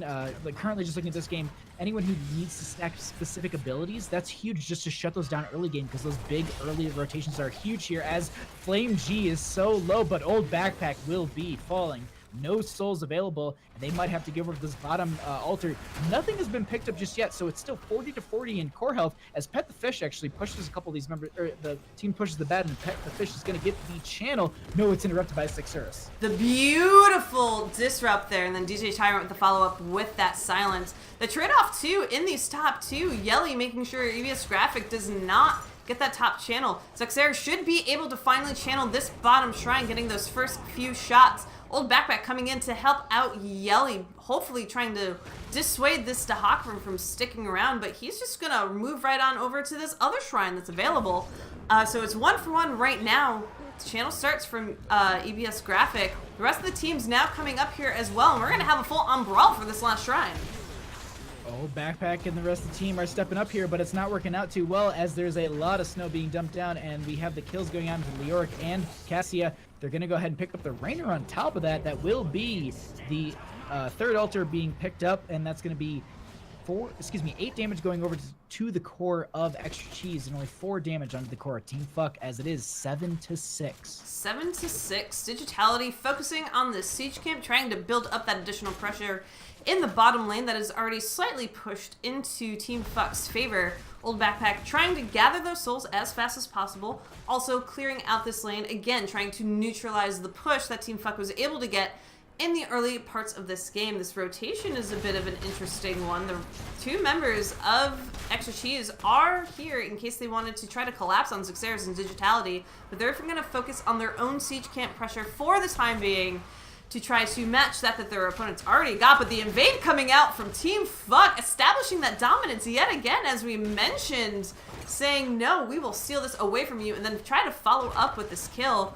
End up backing out for now, but that is amazing steal for Team Fuck. Yeah, that's huge for them to be able to go ahead and take both the Cyber Caps here. They need to feed this other side in. It's actually been taking a lot of damage from the minion wave, and this thing is EBS Graphic is going to be going ahead and grabbing the top lane camp. Leoric not noticing it here, as we are going to be having some pressure into this bottom lane. Both those two sappers will go straight into the gate. 0 experience value, but the thing is, it does open the lane up a little bit more, and bottom lane is a huge thing to hold over for these teams, as we are going to be having this pushed in a little bit here. Flame G going to be in a bit of a bad spot. Cassie going to be jumping in, but that won't be the kill just yet. Yeah, not just yet. Heals coming out from Stukov, making sure Jaina doesn't... Make sure Jaina survives another day here.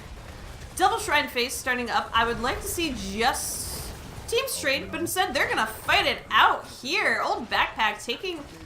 Ice Lance to the face. The silence also almost coming out, catching the edge of Diablo and making sure that Lord of Terror is dead. Yelly grabbing Shrine for their team, and the rest of Team Fuck on pursuit of that Rainer, and that Rainer falls quite easily. Apparently we've been paid off by Team Fuck. Oh, well, that's news to me. Both teams had agreed to Flame G coming in as a sub for Dorj. We are throwing that out there. Originally, we were not going to do that. Both teams gave us the okay. So if you want to take it up with Team Fuck and with Extra Cheese. We're just bystanders. Bush League in general. We're just here to have fun. Graphic is going to be grabbed by Yelly and just going to be forced back beyond the gate. Top lane going to be pushed in a little bit, but the thing is they're dedicating the Decker Cane and the Leoric for this, and that's allowing them to kind of spread themselves easily across this map on the side of Team Fuck. They will achieve 10s first. That is going to be the Merlin still holding... God, I swear, please don't Haymaker. Don't Haymaker. Please, just don't give people a reason to pick that talent. Like, I understand. God. I understand the value of it. Like, I absolutely see the repositional value, but the thing is, in a team-based setting, yes, it is an awesome talent. In a 5v5 composition where you can talk and communicate that you're going to single one member away, but the thing is, now people look at this and go, oh crap, I'll play that in Hero League, never tell anyone anything I'm doing, and just haymaker my enemies away from me. It's just like, you just saved half the team. What are you doing? It's Zex. He don't care, says Ghost Bear, and that is right. Exactly. We saw the gen from Zex before. Like, Zex gonna do what Zex want to do, and what he wants to do is take down that tower. They didn't. And just honestly, I gotta note this because you noted it in the last time they did this. They just picked up all 6 sappers on the side of Team Fuck, and Leoric will be falling here. Actually, granted, it is the best person to lose, but Dahaka are going to be able to Hearth. They will have Brush Stalker available, so they'll be able just to Brush Stalk in and go ahead and flank one of the members on the side of Extra Cheese, as they are not looking too good. The Ring of Frost will be coming out. A lot of damage going to be going out onto this Deku Kane, and that will be the old man squished here, as Diablo is going to be crushed as well. Ball Lightning going to confirm 2 kills! But they go ahead and get the shots onto the core. That was such a beautiful Ball Lightning. That is exactly what you want out of Ball Lightning. Finish it up. Make sure they get knocked out as soon as possible. And this is going to allow, or it did allow, apparently we must hit the channel onto the shrine. That happened quite some time ago, which I thought Dahaka came and did. That's what I was saying. Yeah, they got those shots off while that entire fight was going on. That was absolutely ridiculous that they're... And this is what I was talking about in draft, holding over the bottom lane. Like, there's a reason that I always, like, even on my own, in my own cast, even when I play this game, like, when I'm playing Hero League, I harp on the bottom lane, and people are just like, why? It's because there's so much control. You don't realize that most of the altar phases are bottom and mid. Your sappers, those pop up every 1 minute 30, if I'm not mistaken, so you can rotate 6 shots into the enemy core. That also means that you can hold over 5 shots when you're using the altar phases. It's really, really important to make sure that you control that bottom lane. Plus, it's also very easy to control and rotate in and out of while you're fighting. Pro Strats coming out from Baja right here, but Pro Strats is not what Bush League is about, but right it is about is dying, and 1 death already coming out. Stukov ends up falling. Old Backpack gets a flip onto Zexaris, and it looks like EBS Graphic ends up being able to proc a little bit of healing on their own. The sleep comes out from Pet the Fish. The stasis coming out for Jaina just to survive a little while longer. Yelly with the capital. Amazing Wraithwalk to finish off Flame G. Graphic losing 3 members and still just going ahead and B-stepping the enemy team after losing a fight. I absolutely love it. Just like, it's not even BM at that point. It's just like, I just want to B-step just to B-step. B-step because you're there, because you can. It's what you do. It's smack talking when you're on like the bus going to school, and then you're like, I'm gonna yell at people knowing that they can't really say anything back because I'm a child on a bus. That's what that was, to be entirely honest. It absolutely is. It's just Graphic just being a child yelling at a bus as they will try and put some damage into Yelly in the solo lane. Gonna get the chunk drag onto them. Gonna get some autos out here that will be... I like that. That was a great... Okay, I saw the shimmer there for a second. I was like, wait, did they just use adaptation? I was like, no, they didn't even take adaptation. What am I thinking here? But no, they actually having the... Oh god, what is it actually called off of their level 4? It's the Lurker Strain. Having the invisibility coming out of the burrow there, and this bottom lane still being held over with Cat Peach, though. Yeah, worrisome. Both these teams trying to make sure they aren't the losers here. The beautiful ring and the shove coming out from DJ Tyrant. The kill onto Cassia is the first. Ice Lance goes on to Sulfate, but able to back out just in time.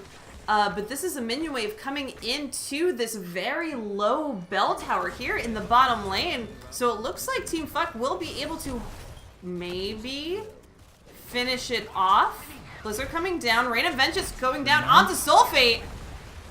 Stun coming out. There is no finish. Where's the finish? Zexaris? They get the healing from the Pet the Fish, and they won't be dying just yet. Oh my god! They convert the bell tower. That's the big thing, though, Cat Peach. They convert the bell tower. Yeah, they converted the bell tower, which is all they really wanted. They can try to hold Extra Cheese here for a little bit while they continue to protect this. Dahaka and Leoric are already working on these shrines up in the top, which is going to leave the mid as the one of contention.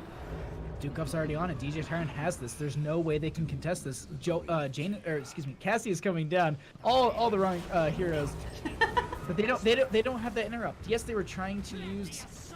Oh, I'm sorry. Just Flame just essentially getting cut out, but it's not gonna be working out. They tried to get the poke with Cassia, but it just didn't work out for them there, and so they end up losing They get 3 damage onto the core of the members of Team Fuck, but Extra Cheese taking 10 damage, putting them at 14.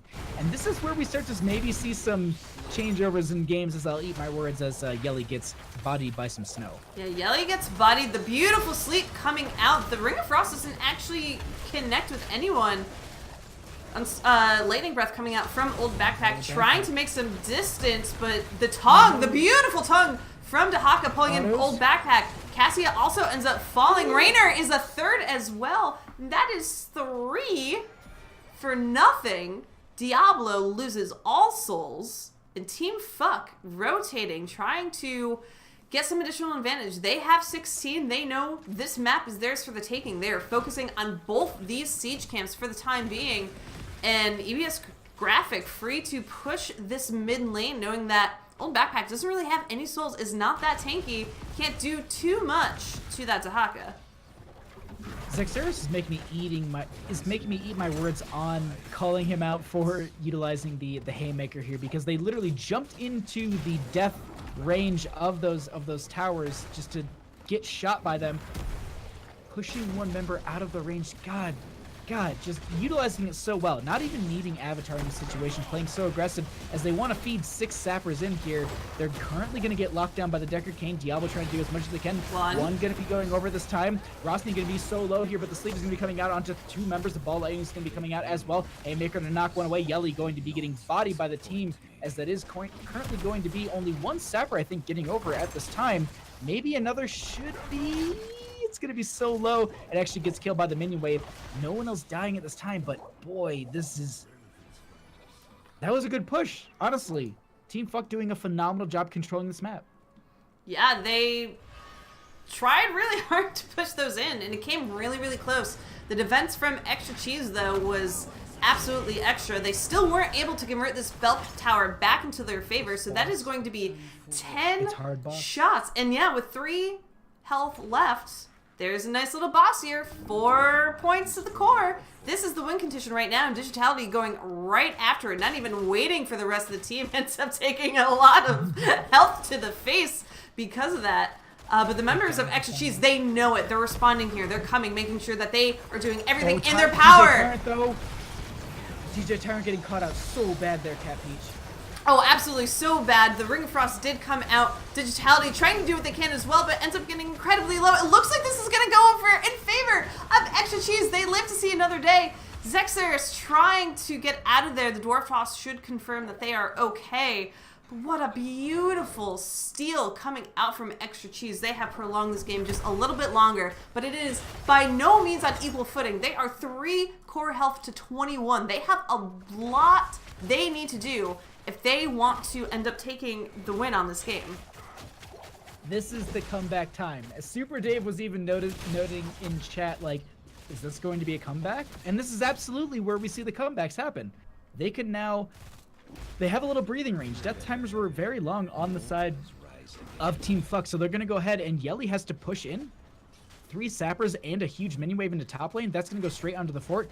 Granted, or actually, yeah, it did go to the fort. So I don't know if it's going to get the instant, grab, but the thing is, this is a single altar phase. It's 4-4. This is game ending into the members of Extra Cheese. Sappers are in bottom lane for both teams, but I think they can defend this. I think this is all in favor for the members of Extra Cheese. I think they can do this because Dehaka's top. Granted, there is the burrow available, but they're not looking for it here. Yeah, Team Fuck not even trying. Lightning Breath coming out. Ring of Frost catching 2 on the backline behind Dehaka. Vala trying to run away, trying not to die in this fight. The Rain of Vengeance doesn't necessarily connect, but that doesn't mean that Yelly doesn't still fall, but Vala falls right behind the beautiful tongue onto Old Backpack, and with the Blizzard, Diablo falls as well.